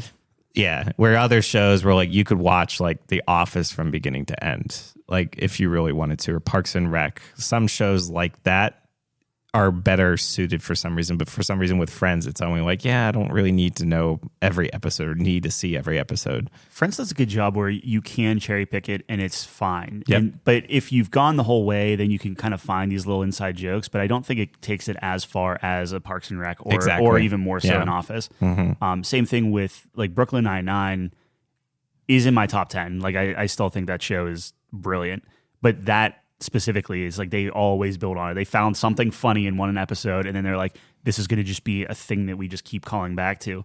And I feel like you just see that more in comedies and like callbacks and things like that. They do that. Yeah, especially in like Brooklyn Nine-Nine where they like change locations, like when they go undercover or whatever, or witness protection for like, I don't know if they did that for a season or something, but like if you were to jump in at that point, right, and it's like Jake and Captain Holt, in like a pool. Did you see Brooklyn Nine-Nine? I've seen, that's another one. I've seen episodes here and there. So it's funny at times, but for some reason it doesn't grab me like for every episode. Like it's very hit or miss for me. Captain Holt is in my top 100 characters. Yeah. Easy. Yeah. But speaking to your point, Mike, like when we were kids, like you'd come home from school and like for me, like I would watch like TBS or something. Yeah. And you'd watch like Friends, you watch like The Office, and I would see like these random, you're old. You'd see like these random episodes, like that's what the culture was. Like TV was actually a thing. Yeah. But then years later, I watched Friends like all the way through. Like I kind of knew what was going on, but actually watching it is like, oh wait a minute, like I actually know what the story. It was very interesting. That's how it was with House. I would catch random episodes of House. House. Yeah, that was a great show the for entire that. thing. And it's just like, Yeah. There's actually underlying plot lines. Yeah, I still don't know how I feel about it. I think overall that was the right call. And I think it's very like, Grey's Anatomy-esque. But like in the beginning episodes of House where it was just like, no, the entire episode's about like this one disease or whatever. Like one case. Yeah, like that. They went away from that. Yeah. But again, how many seasons? Like that had to have been 7 plus, like 8, 9 seasons. Might be double digits. Yeah, like I mean, at some point, I didn't realize it was still going. I was thinking like 6, 7 it's seasons. Not still going. Yeah, House is definitely done. Yeah, Grey's Anatomy's still going. Yeah, Grey's Anatomy. I was crazy. 19. Me and Miranda were just talking about that. We're like, isn't like the medical like? Have they done everything they can do in like that whole segment of like medical shows? So you have like your Scrubs, you have your House, you have your Grey's Anatomy, you have all this nighttime television stuff they're still doing, ER, all that. I'm like, what else are you gonna do? Like, there's 176 episodes of House, 8 seasons. Okay, 8 seasons, 2004 to 2012. They were, if I remember correctly, because I was around college, like where it was. I think season 5 was the last one I bought, and it was just like they were like crawling across the. It was just like, really? It's getting a little weird, man. When you said double digits, I was like, oh boy, I didn't realize. I was close. You were 8 seasons. There are not a lot of the shows that can make it back from their slump. I feel like every show has that like season that's just like, oh, this is pretty bad, right? Really? More or less. Like there are exceptions. I don't think like Friends did. Peaky Blinders was good. Friends was solid. But what was solid, the but slumping season of Peaky Blinders? I said it didn't. That's what I mean. But Peaky isn't so long. I'm saying like once you typically, and this is just me throwing black and white comments on here, but it's like typically after like season 4, like season 4 starts to dip a little bit, maybe season 5, and then if they can correct it and then get an upswing, then suddenly everyone loved it. I think How I Met Your Mother fell into that trap. Yeah. I think New Girl fell into that trap where it's just kind of like it stumbled a little bit and then it picked up and it's like, okay, this is where we're at. You have like the initial premise, right? Yeah. And then you're thinking like after that amount of time, you need something fresh. You can only tease people for so long. Like it's like, oh, Ross and Rachel, well, they're not, but you can't do that for more than 3 episodes, right? Well, fair enough, but like that's the worst point you could have made. But no, because they still got together, broke up, did the whole thing, and like they did it, but then they captured a good way of navigating that. Were they on a break or? Absolutely. Okay. Absolutely on the break. Yeah. But you are right that like once a show falls into a lull, there's very few shows that find a way out of it. Like I think New Girl might have had a lull, but it actually found its way back. Or like trying to think of like another show that had like a really bad. Office was the same way actually. Like after when Michael left, I think it started going down after maybe the second season after Michael was gone, and they were like, all right, we're gonna wrap it up now. And then they found their way back. I think that way. Yeah. Very rarely do you ever recover. Like Dexter tried, but it never fully got back to what it was. But again, season 4. So that's the thing. That was is the pinnacle, though. Exactly. Yeah, and then it just fell off a cliff onwards. Yeah. That's what I mean. Like you get that 4-year thing, and then eventually it's just like, okay, well, we can't keep this formula. We have to mix it up. But how do you do that? So I don't know. Like, I mean, I always bring up Smallville. Smallville was bad, like real bad. Yeah. And then eventually they're like, oh, maybe we get away from all this mystical stuff and just do it like you're here for Superman. Here, we'll give you Superman type of thing. Like it's there is mystical stuff in DC though. That's not no, there is. crazy. But they were getting they were like there's like cave paintings and like ancient Kryptonian. You love that shit and stuff. You love the pyramids it was pretty rough, man. I don't know. Dude, I've been watching Seinfeld, dude. Yeah. That show's so good, man. Yeah, Curb Your Enthusiasm. It's so classic. I don't think dips. No, Curb doesn't dip. Larry David's just the GOAT. Here's the thing. So Mike, like you know we're doing we're assigning out 150 hours of media between us two. Yes. Mm-hmm. Do I just force him to go into Peaky? You've never seen Peaky Blinders? Yes. But here's the thing. Well, how many episodes do you think, like how many hours do you think I need to burn for him to be hooked and be like, okay, I know I'll watch this? That's a tough one, right? Because it's like, okay, do I do the whole first season? A season and a half? I was thinking I count however many episodes till Tom Hardy gets on screen. Because he needs to watch the first episode of Tom Hardy. Yeah, which is towards the end of the first season anyway, right? No, I think it's like halfway through 2. Like 4. It's just that's a lot of hours. He hasn't appeared till season 2? I don't think so. Oh, I need to rewatch the first couple of seasons when the movie comes out. Now that is a good point.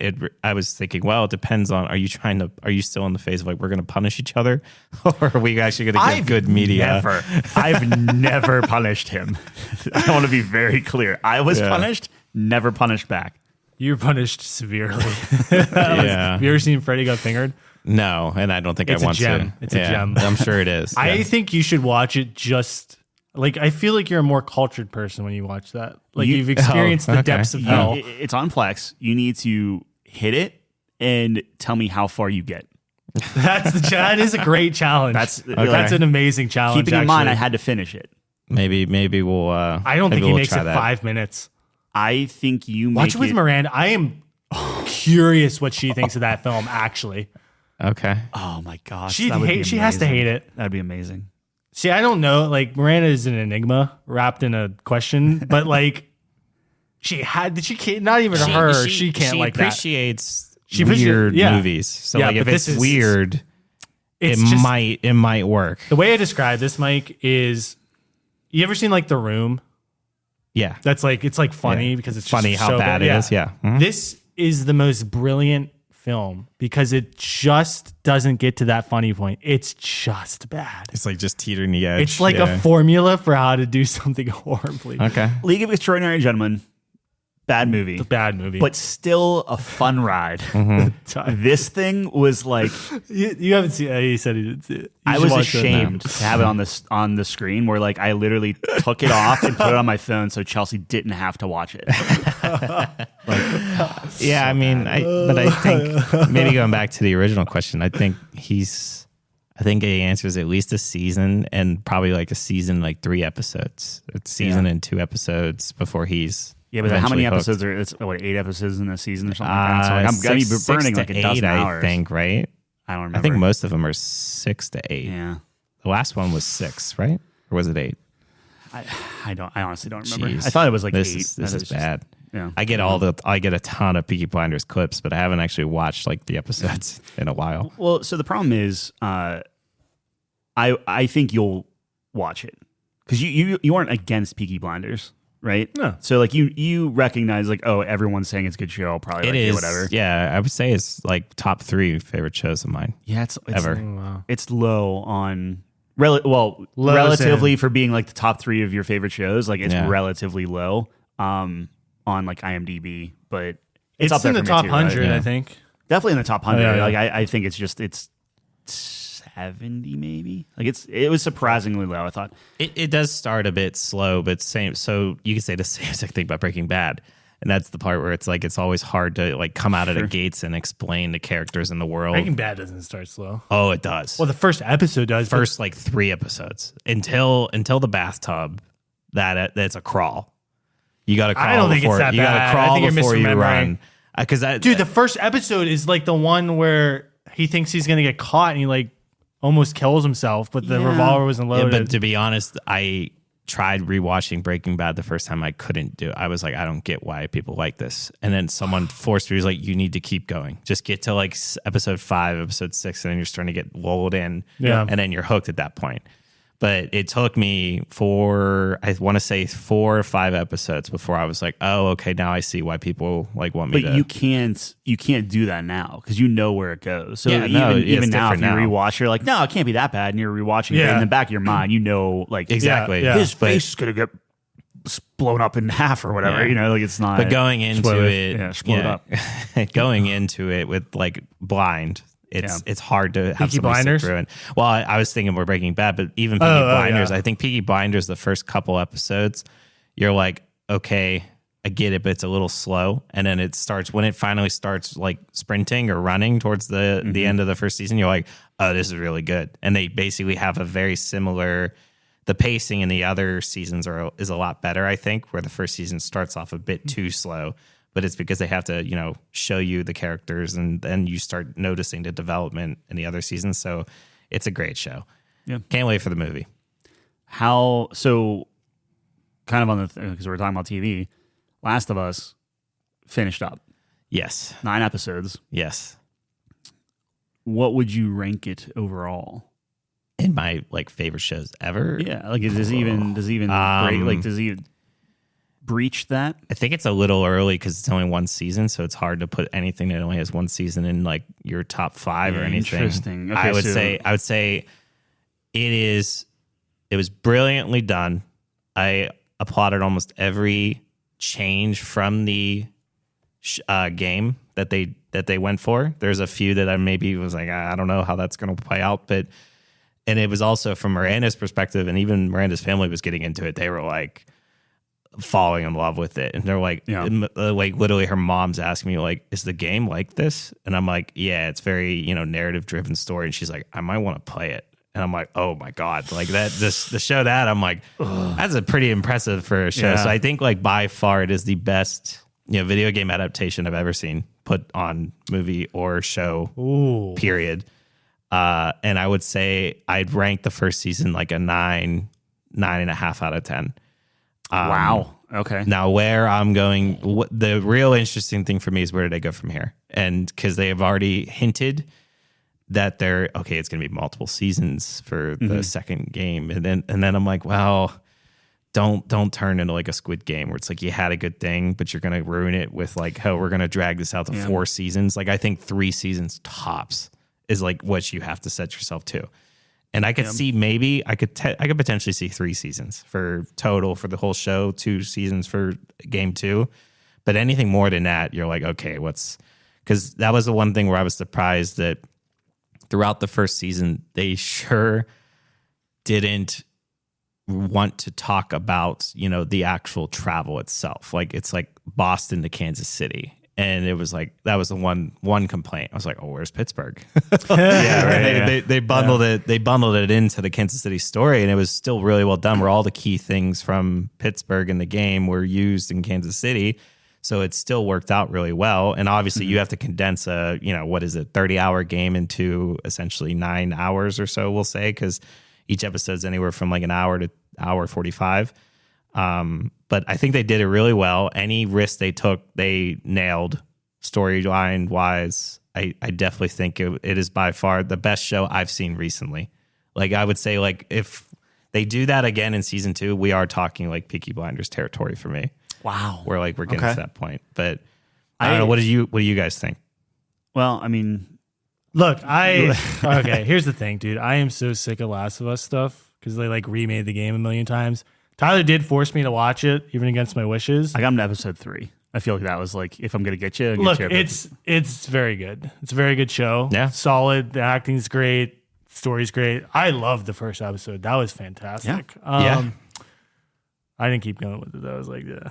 I played the game, dude. I know where this goes. I don't know. I didn't have any I remember it apparently but I get not it. enough the game. I was saying the same Really? thing. There was elements towards the. You know what? I feel the same way. Yeah. So you only got to episode 3 though? Yeah, but episode 3, I was like, that wasn't in the game, that right? was a completely different. Yeah, okay. So I'm not crazy. That was one of the risks that they took, and that's where I think they nailed it. Yeah. But they used like context clues from the game to like so craft like that, they right? used 2 letters. There was you pick up. all that, and there was comments that were made throughout by Bill. So like it was leading. It wasn't something that's just totally like left field, right? But to do an episode solely on that shows the brilliancy of the IP. Where it's like, and I've always said this: The Last of Us is not. It's not about the end of the world. It's not about the pandemic or even the zombies. It's about the people in the world and how they cope with it and live with it. And that's why I think it's so brilliant. And why it's the perfect game for TV. And they've essentially proved that. But I will say, like Tyler was saying, there were parts, and maybe it's just been a while since I played the first one, because I think the first game came out in 2013. So I probably played it before that. Maybe. I think it was 2013. I thought. Yeah, that sounds about right. I played it when it first came out for a bit. I might have replayed it one time. I didn't do the remake, so I wasn't that like worn out from it. Right. So going through the show, I was sitting there going, was this part of the game or is this something that they switched? And then my favorite part was afterwards, you would get comparisons that they would publish of showing how the game did it versus how the show did it. And you would see subtle differences in some cases, but there's maybe, 2 or 3 major differences that I can remember in the first season versus the game. And the one that we've all played 2, right? Yeah. Mm-hmm. Though my concern terrible game is, I don't think it's a terrible game. I definitely didn't enjoy it as much as the first, but I think that's what I will say to that. And me and Tyler were talking about this. I think your opinion on the ending of the first game alters your opinion on the second game. Absolutely. What side are you on? If you are pro Joel, or pro the decision, and you understand it from that perspective, I definitely think you go into, the second game going, it was okay, or I didn't like this part. But if you open up your mind a bit, I think people enjoy it a lot more for it. And I will admit, I thought the same thing when I played through the second one, where I was like, it's too much. Sure. But I'll be curious to see how the show does it, because it's, we'll have to see. But I think the major change the one gripe I have with the show is the fact that it's no spores or no breathing elements. And like, I get that like you can't have characters in gas masks like the entire season. So like, I get why they did it. And I don't even necessarily hate the way that the fungus is kind of connected and all that stuff. It's an interesting concept, but not something that I would have expected. But there's a crucial scene in the second one that I think we all know, where I'm like, how are they going to do that? And like, who knows? And it's like, if they completely skip it, it's like, oh, that's a pretty big like part where I'm like, I can't believe they're just going to not leave that out. There's multiple scenes that come to mind, because there's one with like gas mask breaks, right? And like that's a crucial scene too. Yep. But yeah, I don't know. I'm curious. I'm very interested to see how they do it. But I think the second season will be more, probably story development, they'll probably go a little bit slower out the gates and go more about like, life in Jackson and all that stuff. And you probably won't get to like the actual main story arc until probably middle of season 2 towards the 3rd season, I would guess. But I really hope they don't try to extend it much longer than that. I wonder, do they split it almost like the game where like season 2 is still Ellie, season 3 Abby? And then season 4 is the... No, like they... I mean, I would argue like Abby is... Well, I guess technically you go back to you could Ellie, do a whole season on Abby's trek. Right. Theoretically, you could. Right? Well, but the question is, would people like that? Or are you dragging it out too long? Because I think the game did. You could also do Tyler it. loves that. You could do it in 3-4 episodes. It's his favorite game of all time. No. Hold on. Like, here's the thing. I was very, very happy with how they did the finale of Last of Us because they made it like Joel is this ruthless, like, just no holds bar. Like, I'm just going, like, literally, like, any other scenario is literally like, hey, we have an active shooter in spoiler. I mean, the game's been out, right? Like everyone knows kind of where it went, but it's like, no, you have this active shooter in the hospital. Yeah. Like that's pretty crazy. Like any rational human being would just be like, he's a monster, right? Like it's just like I'm happy they did it that way because you get the both sides of it, but then they don't try to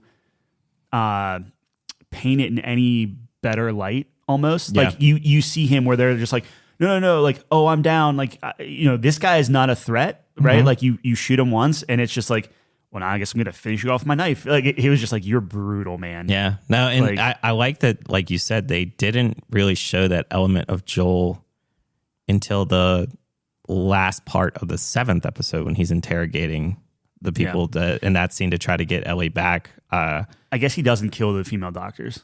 I think that is one thing. That's one misstep where he should have. But I think in general, like you said, like the show, and I said that to Miranda, I was like, I'm surprised how like they didn't really paint the QZs in the negative light that the game talks about and why people like were trying to get out of the QZs and Fedra and that whole element. That was a bit of a, they talked about Fedra, but they didn't really go deep into it like I thought they would. They didn't really show Joel in a really, monster-like mentality until the end of the 7th episode when he's interrogating the people just like in the game, and then the 8th episode in the hospital, right? So that was interesting how they approached it, but I think I really liked, like you said, how they showed it. It was very fast-paced, which was, I think, the other surprise that I think me and you talked about, where it's like, I'm shocked it was only 45 minutes. I thought it was going to be like hour and a half, and like we're going to really talk about going to the hospital and such, but I think it was really well done. It's just now, like I said, where do you go from here? Like, it was a very well wrapped up story. Like, you condensed the first game beautifully into a season. Now what? I think is the important thing. I think you just follow the game, man. I think you can do it, and I think you could do it in one season, but it would be very fast, and I don't think it would be as weighted. Like, I hated the fact that you go through half the game, then get control of Abby, basically lose your inventory, lose everything, and effectively start a new game with a character that you presumably hate.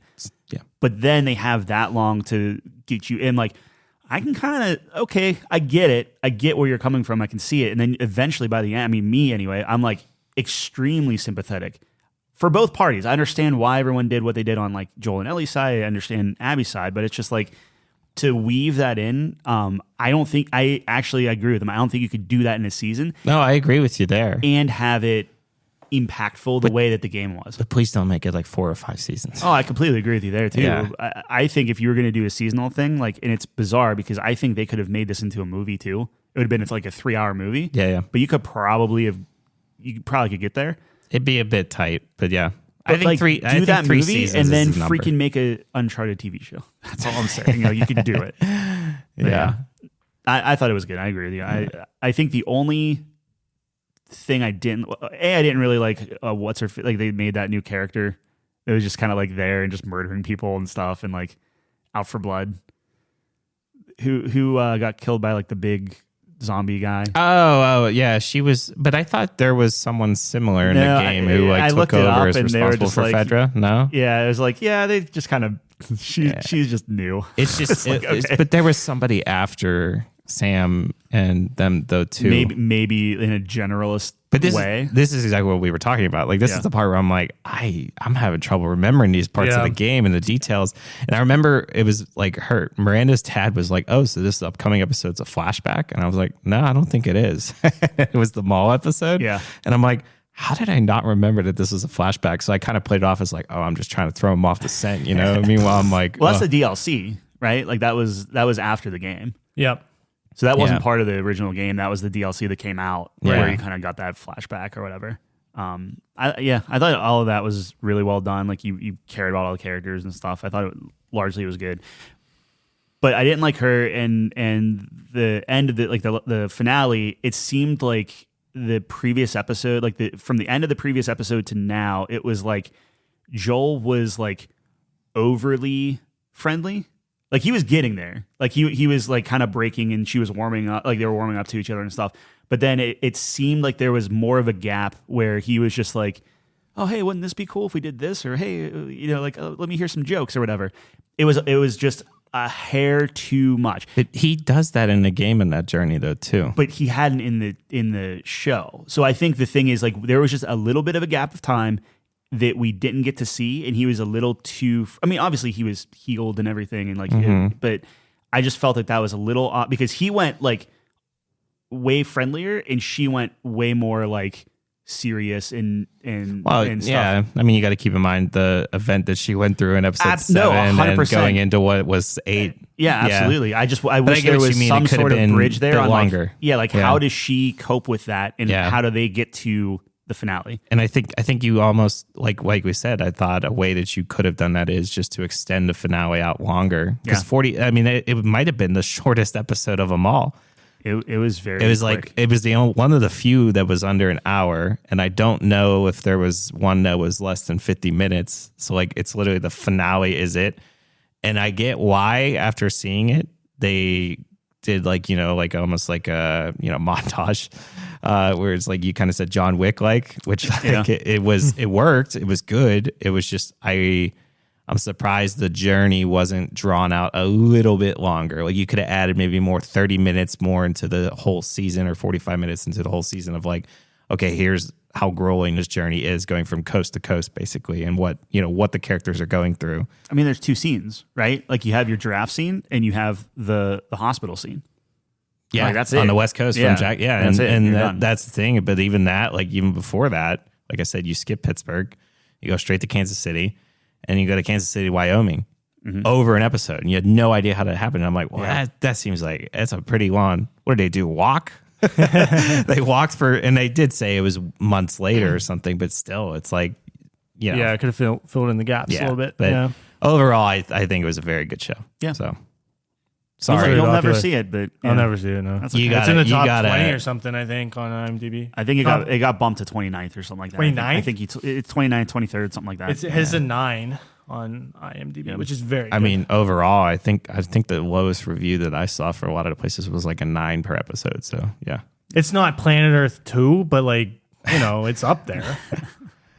But I thought, the episode you left off on is the interesting part for me because episode 3, I was like, wow. Like this show is, but then the next episode wasn't as good. No, I mean episode 3 might have been the best episode in the whole season. That's why I'm surprised that he stopped there. Like, I'm very stubborn. Yeah. You stick to your morals, I was like, I'm not gonna watch this show. Tyler's gonna force me. Yeah, I got fingered. You want to get me to watch a whole show? You're gonna have to burn your hours, buddy. I don't think I have to with Peaky. I think I got you there. I think if I forced you to do Andor, I think you underestimate my spite. Yeah, he's for Peaky, he's gonna dig in. Maybe. That's fine. That's fine. Until you use all your hours, and he's gonna be like, "Hey, I went back and watched Peaky. It was really good." yeah. Once this is over, he was like, "Hey, you should play Rune King. It's really good." And I'm like, "Yeah, no, I'll play it." And then I play it, and like it's real good. I have a very toxic approach to this agreement. It's not. Yeah. No, it's very bad. It's like you like Freddie Finger. You're gonna love Swiss Army Man. Did you see Andor? No. That's good. So me and Miranda have been talking about like where do we go next for series after we finished The Last of Us, and we were thinking of moving more to Disney Plus because we haven't really done. I tried doing Obi-Wan, I couldn't finish it myself. I do want to do Mandalorian, but it's obviously a big commitment. It's a lot of seasons. And before I do it, I want to get Miranda on board too, because I'm not the type of person that's going to watch like a full show by myself, I guess. Okay.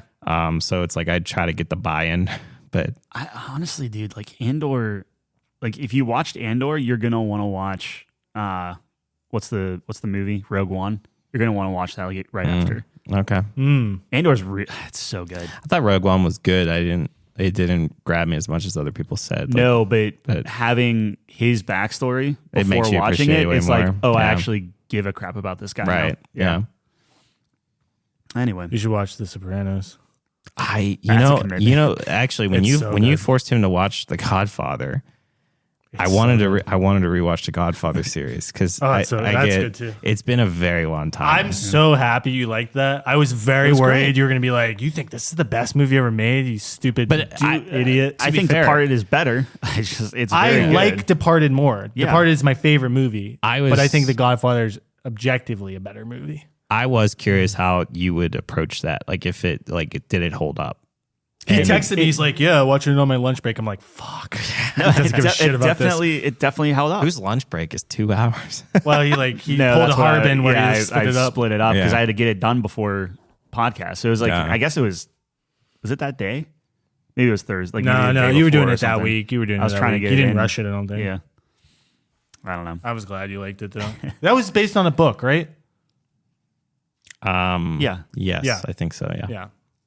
I remember I was like, not sure. I was like pretty sure, but then I was like, am I? I mean, it was like actually sure? the only reason I'm like, well, it is the golden age of cinema. Or no, wait. Am I thinking of Mad Max? Because I Mad feel Max like is also everything. based on the Everything's. book. Everything good is based on the book. Lord of the Rings. Ever hear that? Yeah. Yeah. I have that. I told you about my Lord of the Rings books coming. No. Oh my gosh. I got the Lord of the Rings trilogy, The Hobbit, and the Silmarillion, whatever it is. Silmarillion. Silmarillion. Leather bound, pages stitched, Ooh. gold, like 24 karat gold trim, silk bookmark. They're pretty nice. Yeah, they're pretty nice. How much were they? $400. Oh. $444. But I also got Dune with it. So I It's was okay. so excited. and then I just bought that. all the Star Wars I've been Thrawn books. I've been staring at 2 guitars at Sweetwater in my cart for quite some time, and Didn't you I'm just get a guitar? Oh no, you got your amp finally. Amp, yeah. It was like COVID purchase that took me 8 months. Now it's I like swear I told you to just go to was it Sweetwater?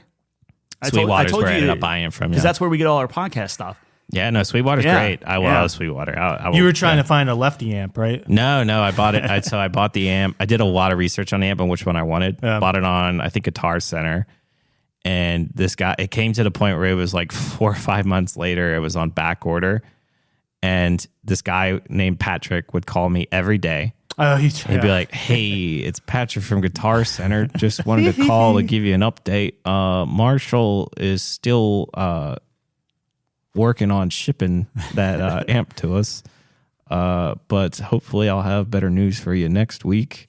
And then it'd always be like Wednesday, and after week. I would answer for him like, "Hi, Patrick. Like, hey, Hey, I'm sport. sorry to tell you this." And then like eventually I was just like, this is getting ridiculous. So I canceled it, went on to Sweetwater, ordered it, and it arrived like a week later, like 5 days, That's not hilarious. even. And the guy in Sweetwater does everything so different. Where like they'll Yep. call you and be like, "Hey, is there anything else that you're looking for?" I was And I'm going to like, ask you, did you get a rep? Like, Oh did yeah. they're so I good, don't dude. remember my rep. He's not. Yeah, not- you remember Patrick, I think but you his don't. name. I think his name was Jason, but I don't know his number. Or like, Yeah. I don't know how I'm gonna do the guitar, which I probably should because I actually added the one to my cart the other day. I was getting ready to purchase it, but then I was like, but there's no add-on for like a nice case to put it in Okay. because it's a pre-order guitar, so they're coming out, but they're not out yet. And I'm like, what do I do? Do I just not? Guitars don't come with cases? Usually they'll come in like a cardboard box that has like a seal, like it's wrapped up and secured. But like Nice typically- guitars don't come in cases. Yeah, Okay. typically you want to order like get a shitty you one. get a hard shell case with it, and they put it in that, and then it's a lot more secure that way. And then they box that up and basically. gotcha. But You ever been to the store in Wexford? Right up here on 19. It's been a really long time. My buddy works since I've been in there. that one. Yeah. I should ask him if they have any, because you need a lefty. Left hand, but this is the issue. Okay. So there's two guitars that are of interest to me. Okay. It's a Gibson Les Paul. I've always wanted a Gibson. That's like my dream guitar. Cha-ching. That and a Gibson SG, exactly. Left-handed. Goodbye. You want to guess? You want to guess how much that one is, Tyler? I always guess high, and then it like Okay. 5. It's 5,000. 5? No. Okay, well that's what I mean. I have no concept. You naive child. It's not played by Jimi Hendrix himself or anything. Buddy, I don't know. Ask me how much a silencer. This is a Like, a new Gibson Les Paul. It's I think 1,600 for that one. Okay. And it's wine red. It's a gorgeous color. I love it. So I know like this is gonna be my Gibson when I get it. And I'm actually, my dream guitar has always been Gibson SG. But for some reason, I'm not really as interested in Gibson SG now that there's this Gibson Les Paul that has this like beautiful color to it. Yeah.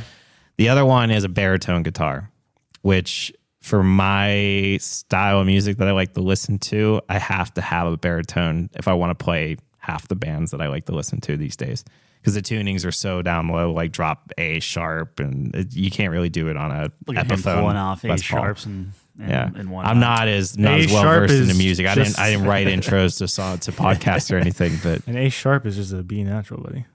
yeah, but you can't drop tune a guitar to drop B or drop A sharp in that case, I only speak in B flat. and keep it in tune with like an Epiphone. You need a longer neck so that the strings can bend down that low and not, become like I'm playing like a broken guitar. So that's the idea. So that I will get a baritone guitar probably first because that's obviously a little bit cheaper. It's going to be like $800 for that. Oh, but you can get 2 of those. exactly. Yeah. So come bonus time, I'll probably be pulling the trigger on at least one of those. The question is which one. So, You just said get the baritone. Whichever one Sweetwater can get you first. probably the baritone, but that's the thing is like I want a case for it. Don't just ship me, So you're telling me that you have to have a case that's specific to that guitar? Like they don't make like a generic case that was For most guitars, yeah, it will work. But baritones are much longer than a usual guitar. But they don't make like cases for that already. They do. It's just like for some reason, like when I added it to the cart, maybe because it was a pre-order, all the recommended items were like guitar cables and stuff. There was no case that went with it. Oh. And I'm like, well, that's kind of a bummer. If you Like, only had a rep that you could call and immediately. And that's what I'm saying. That's where I was like, when this is coming out and when I'm ready to make the purchase, I might just try to find Jason's number. I'm gonna call him and be like, hey, Watch Jason. his name's like Chad. Yeah. I'll report back what his name is. I'm pretty sure it's Jason, but we'll see. I wonder what Jason's doing, man. Sounds like a cool guy. I got to look way Just waiting back for in my Mike's call. my voicemails. Yeah, Yeah. An A sharp's a B flat, actually. I fucked that up. exactly. Yeah. But they never call it an A sharp. Maybe it's different in guitar world. Like we would never call something an A sharp. Would you call it B flat? Yes. Why though? Well, for brass, we live in B flat And woodwinds. world. Mm-hmm. And Well, are you Clarinet's clarinet? B-flat, yeah. Is a B flat instrument? Yeah. Specifically, I think the when it regular comes one. to guitar, usually they will, when they talk drop tunings, they'll typically stay in sharps. So like Yeah. it will still like drop. They'll do like drop D sharp, but it's basically drop E minor, right? Or like Yeah. E flat, Right. basically.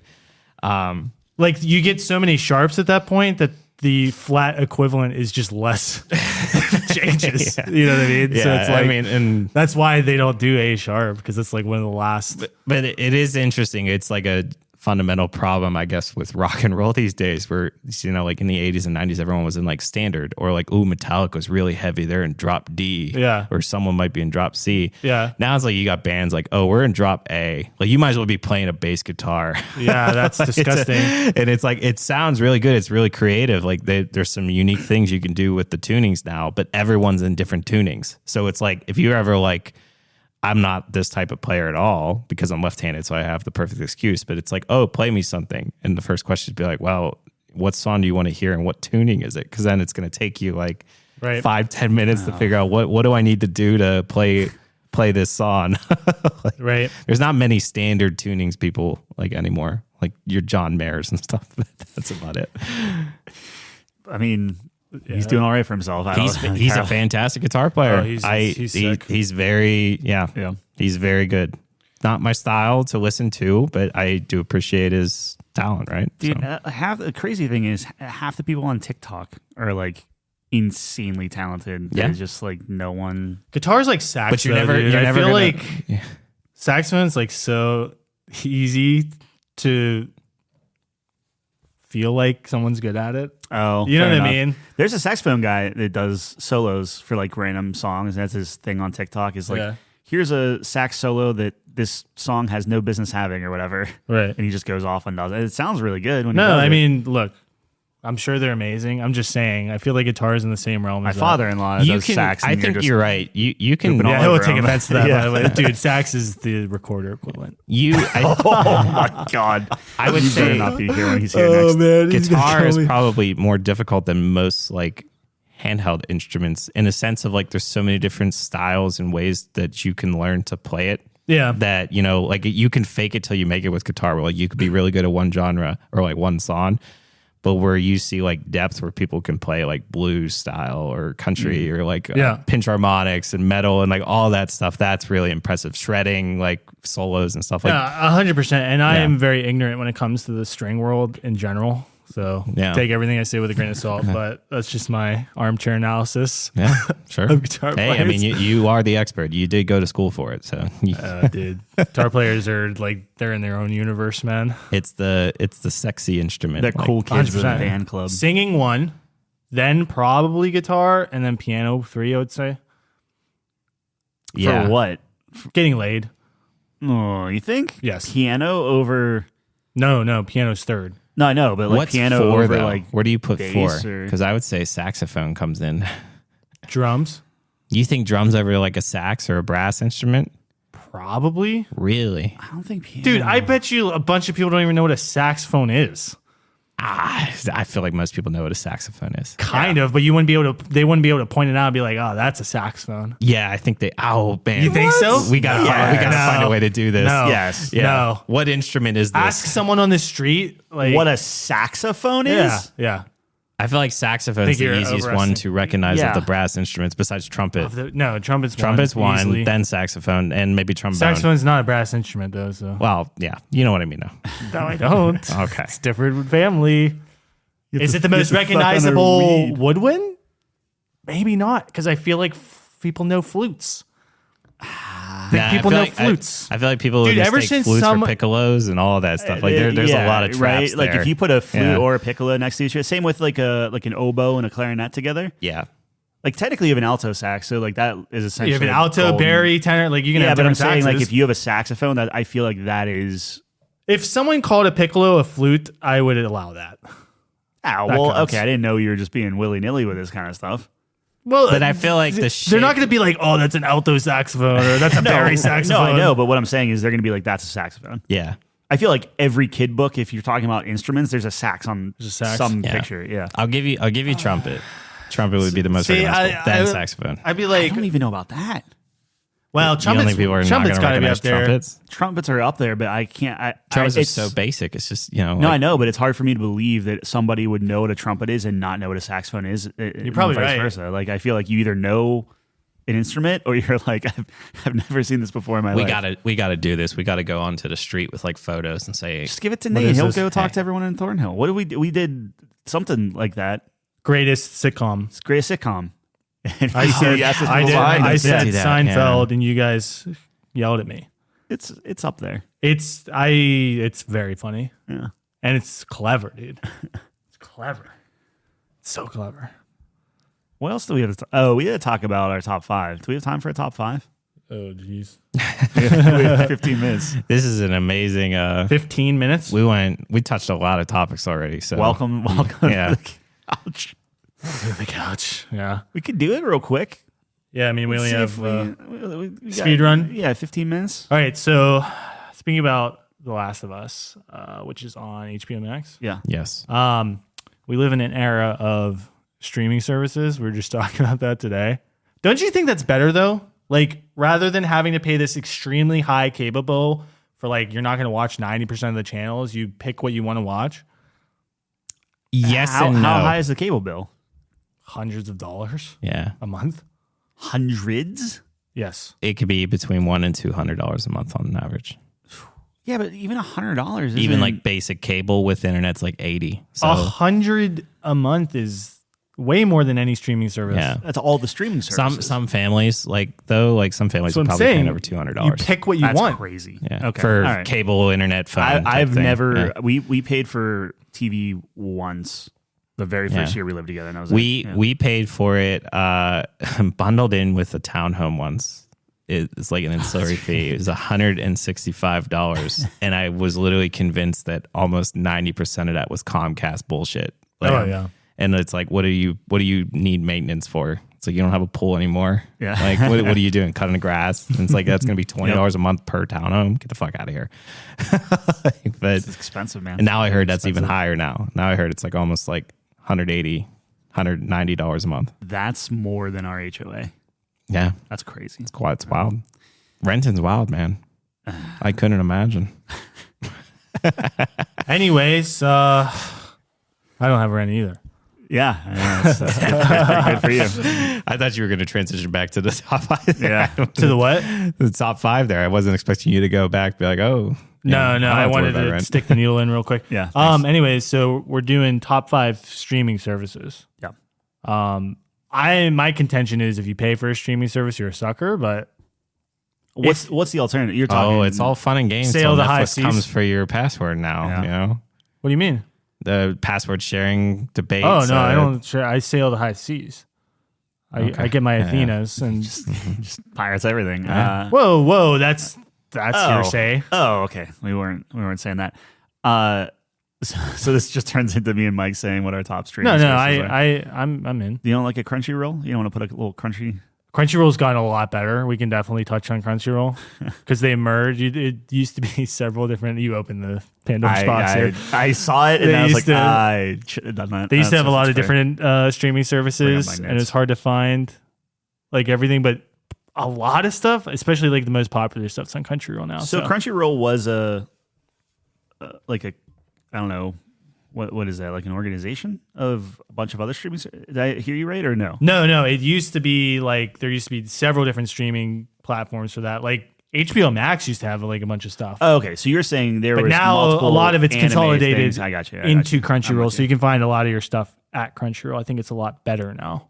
All right. Because I think they bought out something else, and I forget what it was. Top 5 streaming. All right, I got it up on the notes. All right, Mike, give us one. How do you guys do this? You go 5 to 1, or We just bring one everything up. out and then we whittle it down. Well, I think and you got to go. We'll start with the OG Netflix. Right? So I think Netflix has to be discussed. Yep. I still think quality of what their originals are has to be, commended for, they're really starting it and everyone started chasing them now. And that's why you have such like a good field of it. So I think Netflix is certainly, in the discussion in your top part, I would assume. It'll be interesting to see how different it is because I already kind of know where I think I was going to go with this. I think there's going to be one that there's going to be a huge difference between where we rank certain ones. So we'll see. So you really like Netflix originals? Yes, I would say most Netflix originals, especially TV series, are very good. And there's a reason. There's a reason why Netflix is the king of the streaming services. So, and I think it's for that reason. What are your favorite Netflix originals? I'm like trying to think of a good one. I think Stranger Things, Peaky Blinders, House of Cards. Oh God. There's so many that I'm starting to lose track. Peaky Blinders is Netflix original? No, you will admit the newer ones, it's harder to do. And that's the thing, right? They are the original kings. They're having to continually innovate. And that's certainly something that I don't think they're as good as they used to be at. But they still deserve. They're killing things. That's the problem. Yes. It's because you they keep going 3 seasons and they're like, all right. Mindhunter was one of those. Santa Clarita Diet. Yeah, Santa Clarita Diet. You, Arcane's all on those. Yeah, Arcane. That was a Netflix original. Yeah, That's really good. So in the interest of time, then, do we just start list? So Netflix is obviously one. Do we want to like list out the ones that we're just talking about, and then as we and then we could decide to rank. You're saying Netflix is on the list? Yeah. Yeah. That's what I thought we were doing. I didn't know we were ranking, but. we don't need to rank yet, but it's just like, okay, so like you have get your the Netflix, list and then we'll order it. HBO Max. Yep. We already talked about that, obviously, with The Last of Us. Yeah, I think that's really strong right now, right? Yep. Yeah. Disney Plus. Yep. Yeah. You Apple have to have TV that. Plus. Yeah, that's where I we'll knew talk. I knew We'll you were going talk. to talk We'll about talk. it. Apple TV deserves to be on the list, I think. Hulu. What, for Ted Lasso alone? No, I'll get there. Hulu. Amazon Prime Video. Amazon Prime Video. I think you get Do we paid by want Apple. Crunchyroll on here at all? No. Should I just take it off? All right. You're not a big anime guy? Hulu. Okay. Amazon Prime. Okay. So Amazon Prime's on there? Yeah. Prime Video. Is that good? There's some originals that are pretty good. I mean, you got your Lord of the Rings. Man in the High Castle. Man in the High Castle. You got Untouchable or superhero Invincible. Oh my God. Oh, dude, Invincible. Have you seen that? Isn't Brothers or what's the superhero one? Jack Ryan's on it. Oh yeah, The Boys. The Boys. The Boys is Boys. on there. Boys is good. They have some stuff. Like they There's some some good ones. That so pure, like transparently, that's where my list ends. So like what else do we got? Do we have any? Can I see that list again real quick? Netflix, HBO, Disney, Apple, Hulu, Amazon. Are we missing one of the bigger ones? It's like on the Peacock? outside looking in. you could put down Peacock just for giggles, but I don't think it's going to make anybody's top five. I would rather give it to Crunchyroll if that's where we're at. So I'm looking at you guys in terms of like sports stuff. Like there is no sports stuff. No, not that I know of. The best, that's a whole different That's category. Hulu has the most. Best sports streaming service is actually NBC Sports. In terms of apps and stuff, but yeah, that's really it. Hulu has some live sports stuff. I know Fox that there was is like one of the worst. So you do have your Plex, which you can pay for a Plex streaming service. Yeah, but I don't think it's the ads are unreal. Yeah. How do we feel about like movies anywhere or anything like that? I think at that point Too much iTunes? You're talking more Peacock at that point, like over those, because Peacock like. We were just talking about it with the Harry Potter movies. Like they're on Peacock. They do have a fair bit. Mm-hmm. I think Peacock NBC shows like there's a lot to that. I always despised, and we were just talking about like where's the line? I think when you start getting to the point where like everything is locked behind those different streaming services, like you need CBS All Access or something, or you need Peacock to watch this. That is when you're starting to talk. Okay, well now I need to pay for a cable bill, right? Yeah. So, but I think we have the major online ones. I mean, that's fairly easy. So we have 6 on here. We only need to take out 1.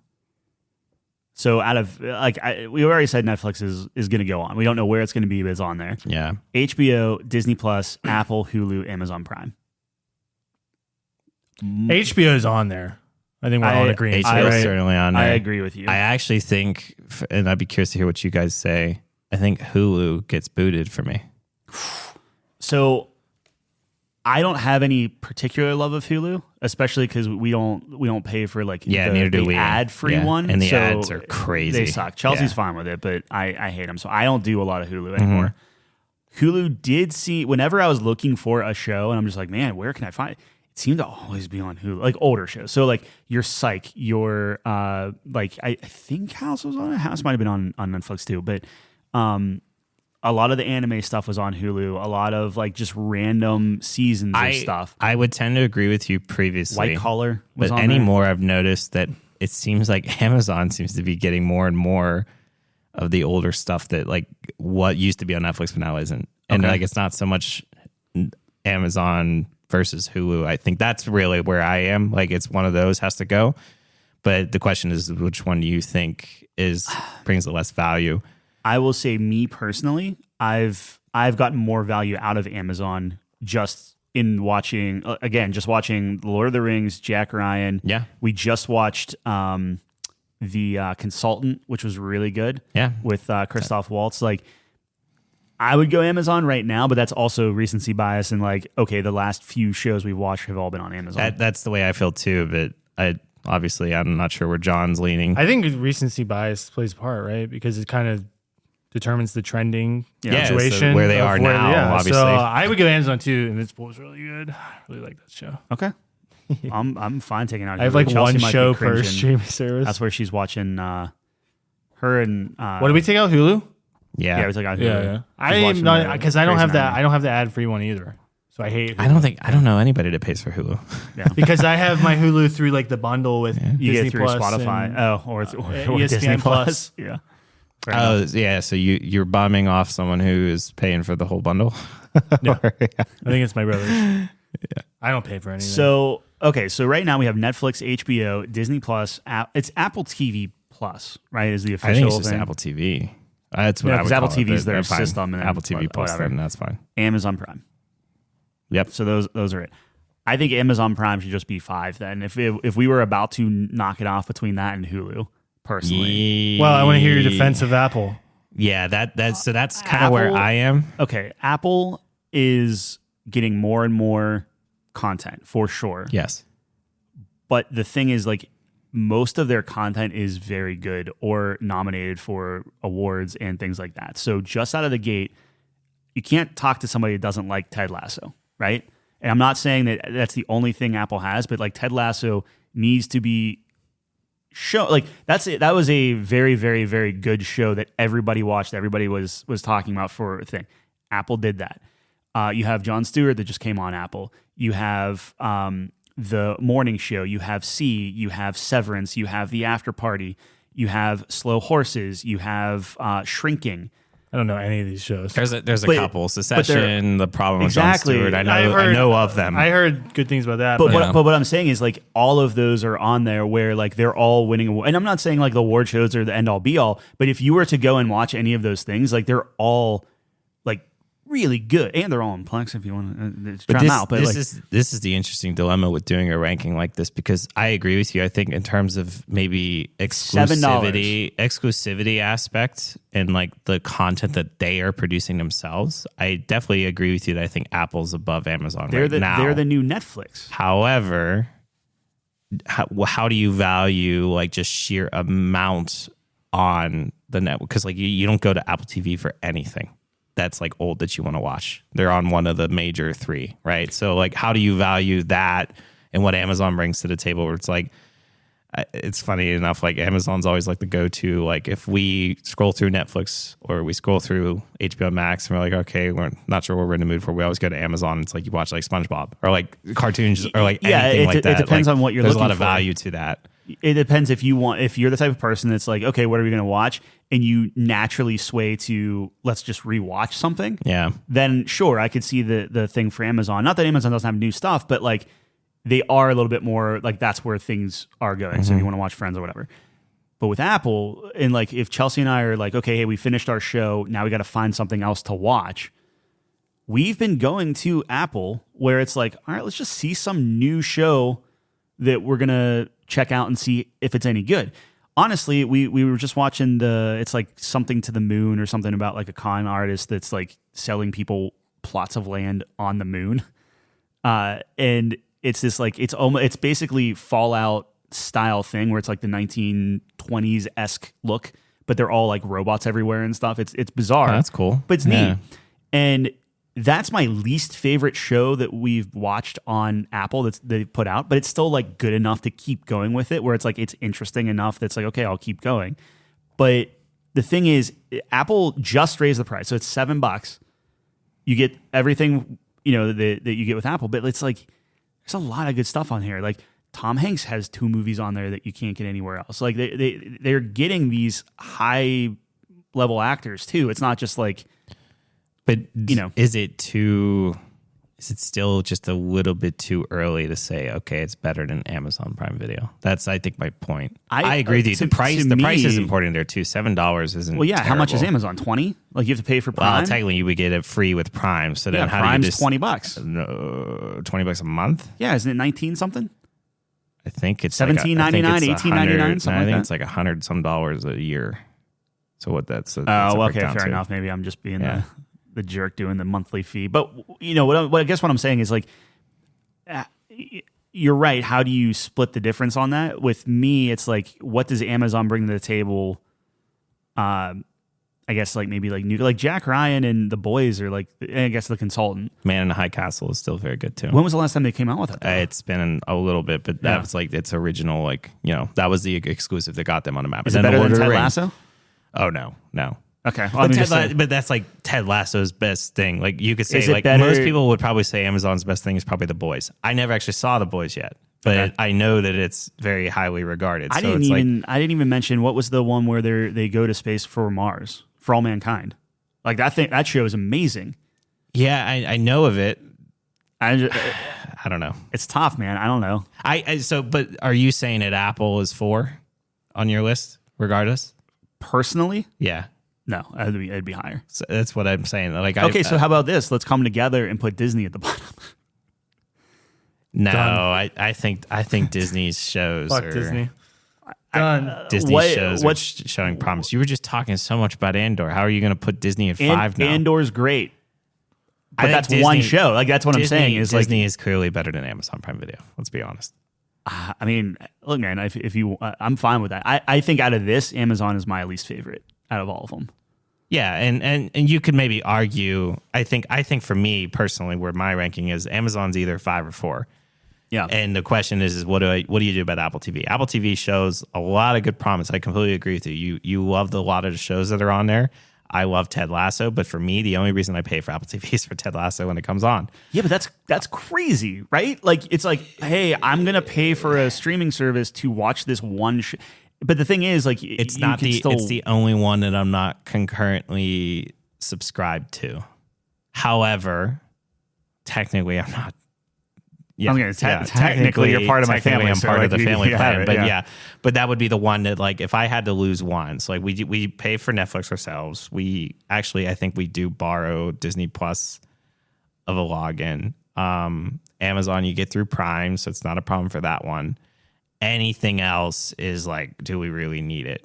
And that's where it's like, if I wasn't on your family plan, would I really pay concurrently $7 for all of Apple TV shows? I would say no. Would I do it for Ted Lasso because I love Ted Lasso? Yes, but the moment that Ted Lasso is done, I'd probably be unsubscribing like I did in the first season. But have you tried any other? Yeah, no. Yeah, see, that's the thing, man. I'm not as well versed on it as you, and this is what going into this, I knew this is what we were going to debate. Like we were always going to debate where is Apple TV in this grand scheme of things. But I mean, John, what do you think? I don't know.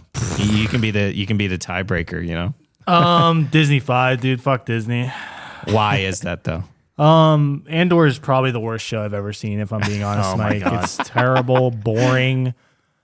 Like episode 1 is probably better if I had to. So no Mandalorian.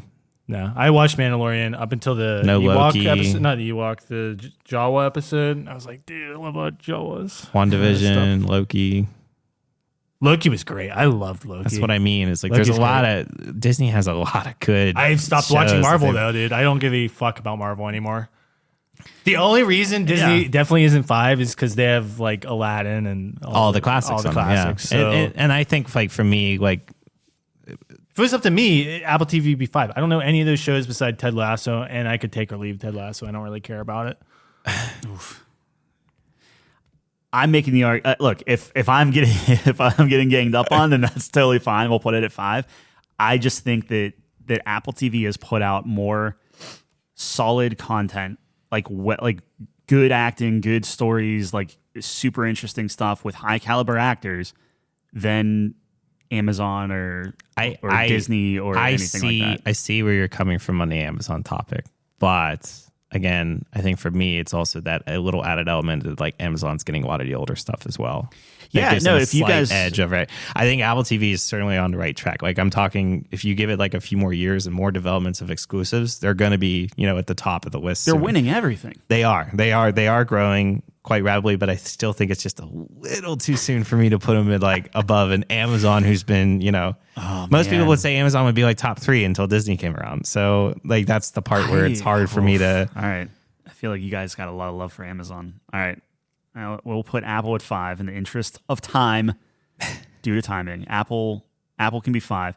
So then we're saying Amazon's 4? Yeah. I think it's clear. Yeah, all right. Apple 5, Amazon 4. And now between Netflix, HBO, and Disney. Number 3 is Disney for me. Yeah, Disney 3. Okay. And now here's the interesting thing. Netflix too. I agree with that. I actually think HBO is still 2. Wow, what? I feel like Netflix has gone way downhill from where it started. I am not denying that at all. Netflix is not what they used to be. They lost their fastball a bit, and I still think they're searching for it. However, that's a baseball reference, Tyler. HBO Max, besides The Last of Us, besides Game of Thrones, House of Dragons, Succession, Industry, Harlequin. I don't know. Harley I don't Quinn know. I don't know season 2 is not industry or Harley I agree, Quinn. but- Yeah, but season 3 isn't. my two, point it's is not good. when you think of every viral thing that has ever come out that everyone is watching these past few years, you think it's Netflix. It's Tiger King. It's the documentary series on Netflix. Was Squid Game Netflix? Squid Game was Netflix too. Arcane. He's right, Netflix. dude. When Peaky Netflix drops a Blinders. bomb, Yeah. dude, it takes over the world. Everybody It's watches the originals, and but it's not HBO even. Max kind of drops some heavy hitters They too, do, though. yeah. And I would say HBO Max. What HBO Max is doing so well is the drama style show that necessarily Euphoria Netflix, is on HBO Max, right? Yes, I think. No, Yeah, I think it Yes, yes. I think it was. Yeah. Yes. So like the drama style show HBO Max Like is Last is of Us, nailed. huge. The Last Curb of Us Your huge. Enthusiasm. Curb. Yeah. Sopranos. You should watch Sopranos. Even the Harry Potter special. That was like a big thing for Friends a lot of special. people. Friends special. That was like a huge. I think it's huge thing for me. It's like you have these two in a class above their own right now compared to the others. I think HBO pulls in because now you're pulling in all the DC stuff. Now you're pulling in like the well, I guess Harry Potter's off now, but like HBO is also getting the rights to a lot of that stuff. Where Netflix seems to be like in my RSS feed, it's always like, oh, here's what's leaving Netflix or whatever, and here like because it's like all the stuff that Netflix hoarded. Now that everybody has their own streaming service, they're just losing rights left and right. And like, But I think Mike's point is they're still, because they were on top solely, right? Mm-hmm. And they're trending downwards, but they still have retained enough. but their price is going up.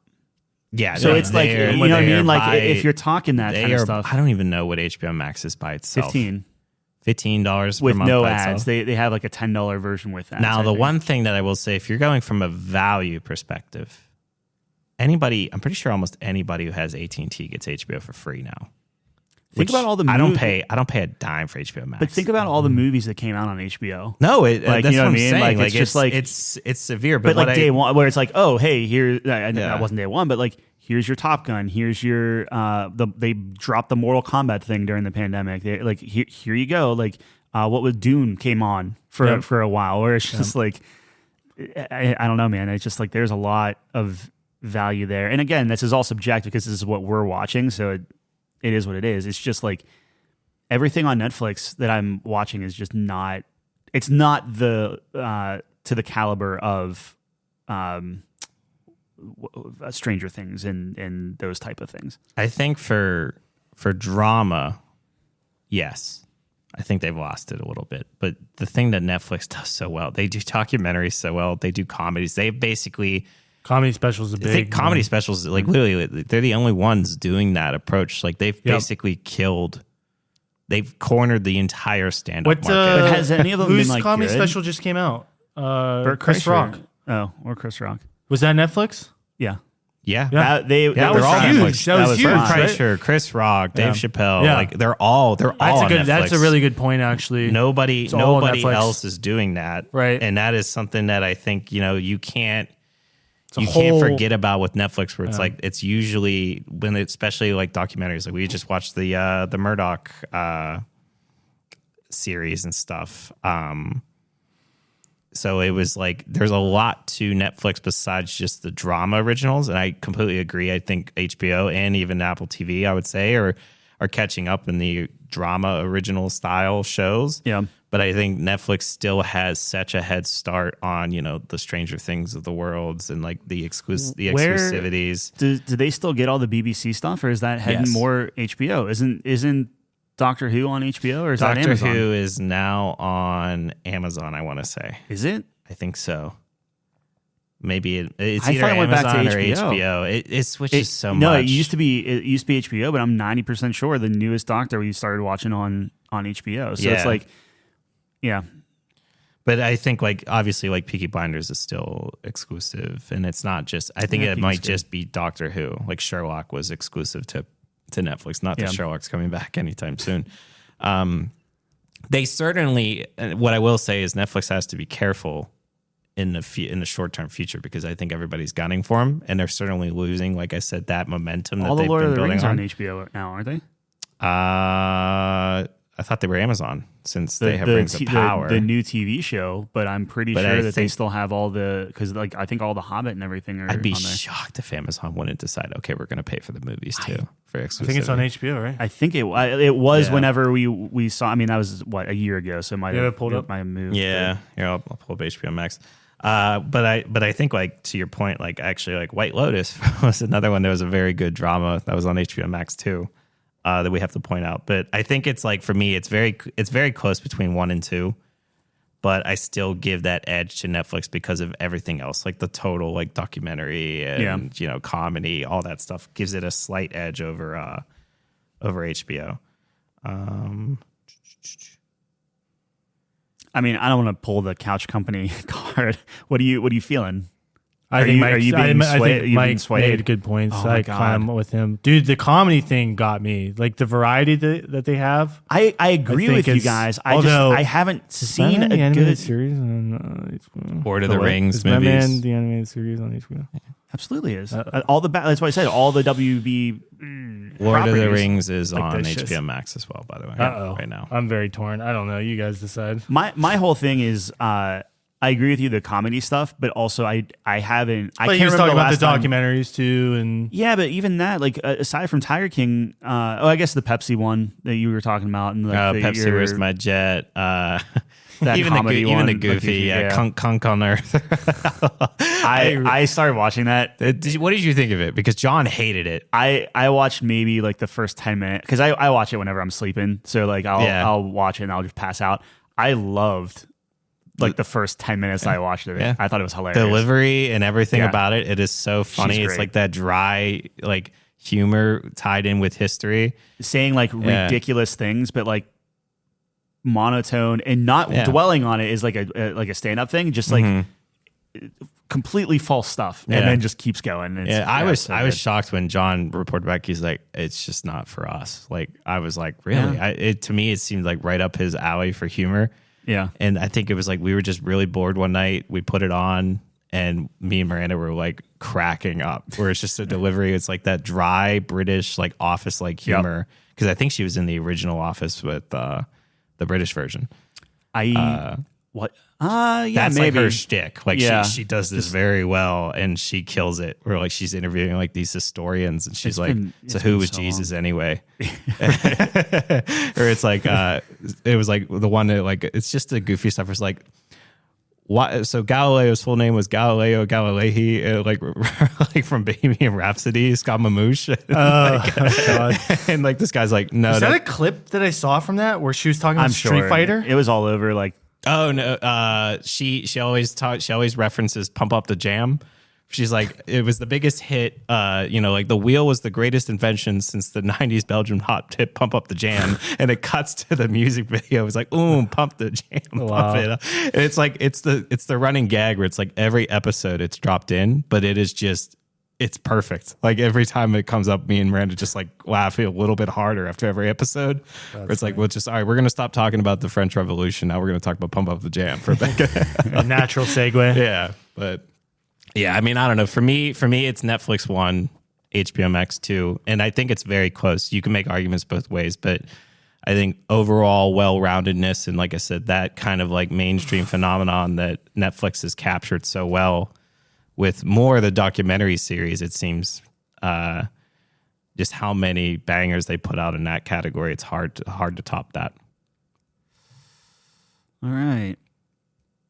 Tyler does not feel good about this. He feels sick looking at this list. Tyler's like fuming. It's like feels absolutely Tell you what, if you really want, we'll move Apple TV to 4.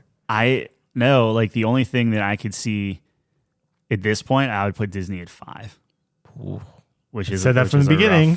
Which is a rough thing. Yeah. Remember how he was talking about Andor and how great this was and all these shows? Yeah, Andor is great. I guarantee there's I a hate difference Andor where if like I watch it. Guaranteed. I'm sure you. Yeah. Guaranteed. No, we can. Okay, so we'll chisel this in, and I'll just chalk this up to a top 5 list that I lost. Yeah, take the L. This so wasn't then- my fault though. You can't count this against me.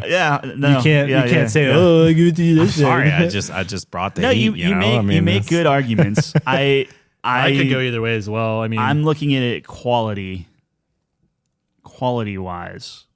Netflix has dropped some bombs. Netflix has, but I think Netflix is. I'm fine giving it to number one, but I think every one of these are on their heels, where it's like another year from now or something, where it's like it could swing that way. But I think Apple's won for me recently in terms of surprise and delight. I think you're making that decision. No, I think Apple's 2 and HBO is 1. I think you're making a decision solely on just new original content. Yeah, where I don't think you have to factor into quantity aspect too. Yeah, and that's fair. It's just like, and maybe this is because if I'm looking at it holistically, right? And if I'm like, okay, Amazon Prime is for the old stuff, or Netflix is for like the documentaries or whatever, and it's just like, if I want something new, like net new, Apple, and maybe this is just because Apple is smaller and because it's a little bit more curated, where it's like their app is good. They have such a good like here's what you want to look at. Oh, you want to look for stuff by this actor or whatever. I don't know, like it.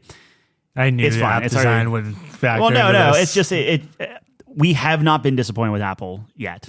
Well, I think a lot of it is $7. Yeah, prices. I think how much is Netflix compared to HBO? I swear Netflix. I mean, I can Netflix for a HD family plan, like Ultra like HD 4K, 4K is like $20 a month. Yeah. Okay, so I was gonna say 19. Yeah, so it's $19.99 a month. Like that's a factor, right? Like the price is going up, and I don't. Is that worth it over HBO?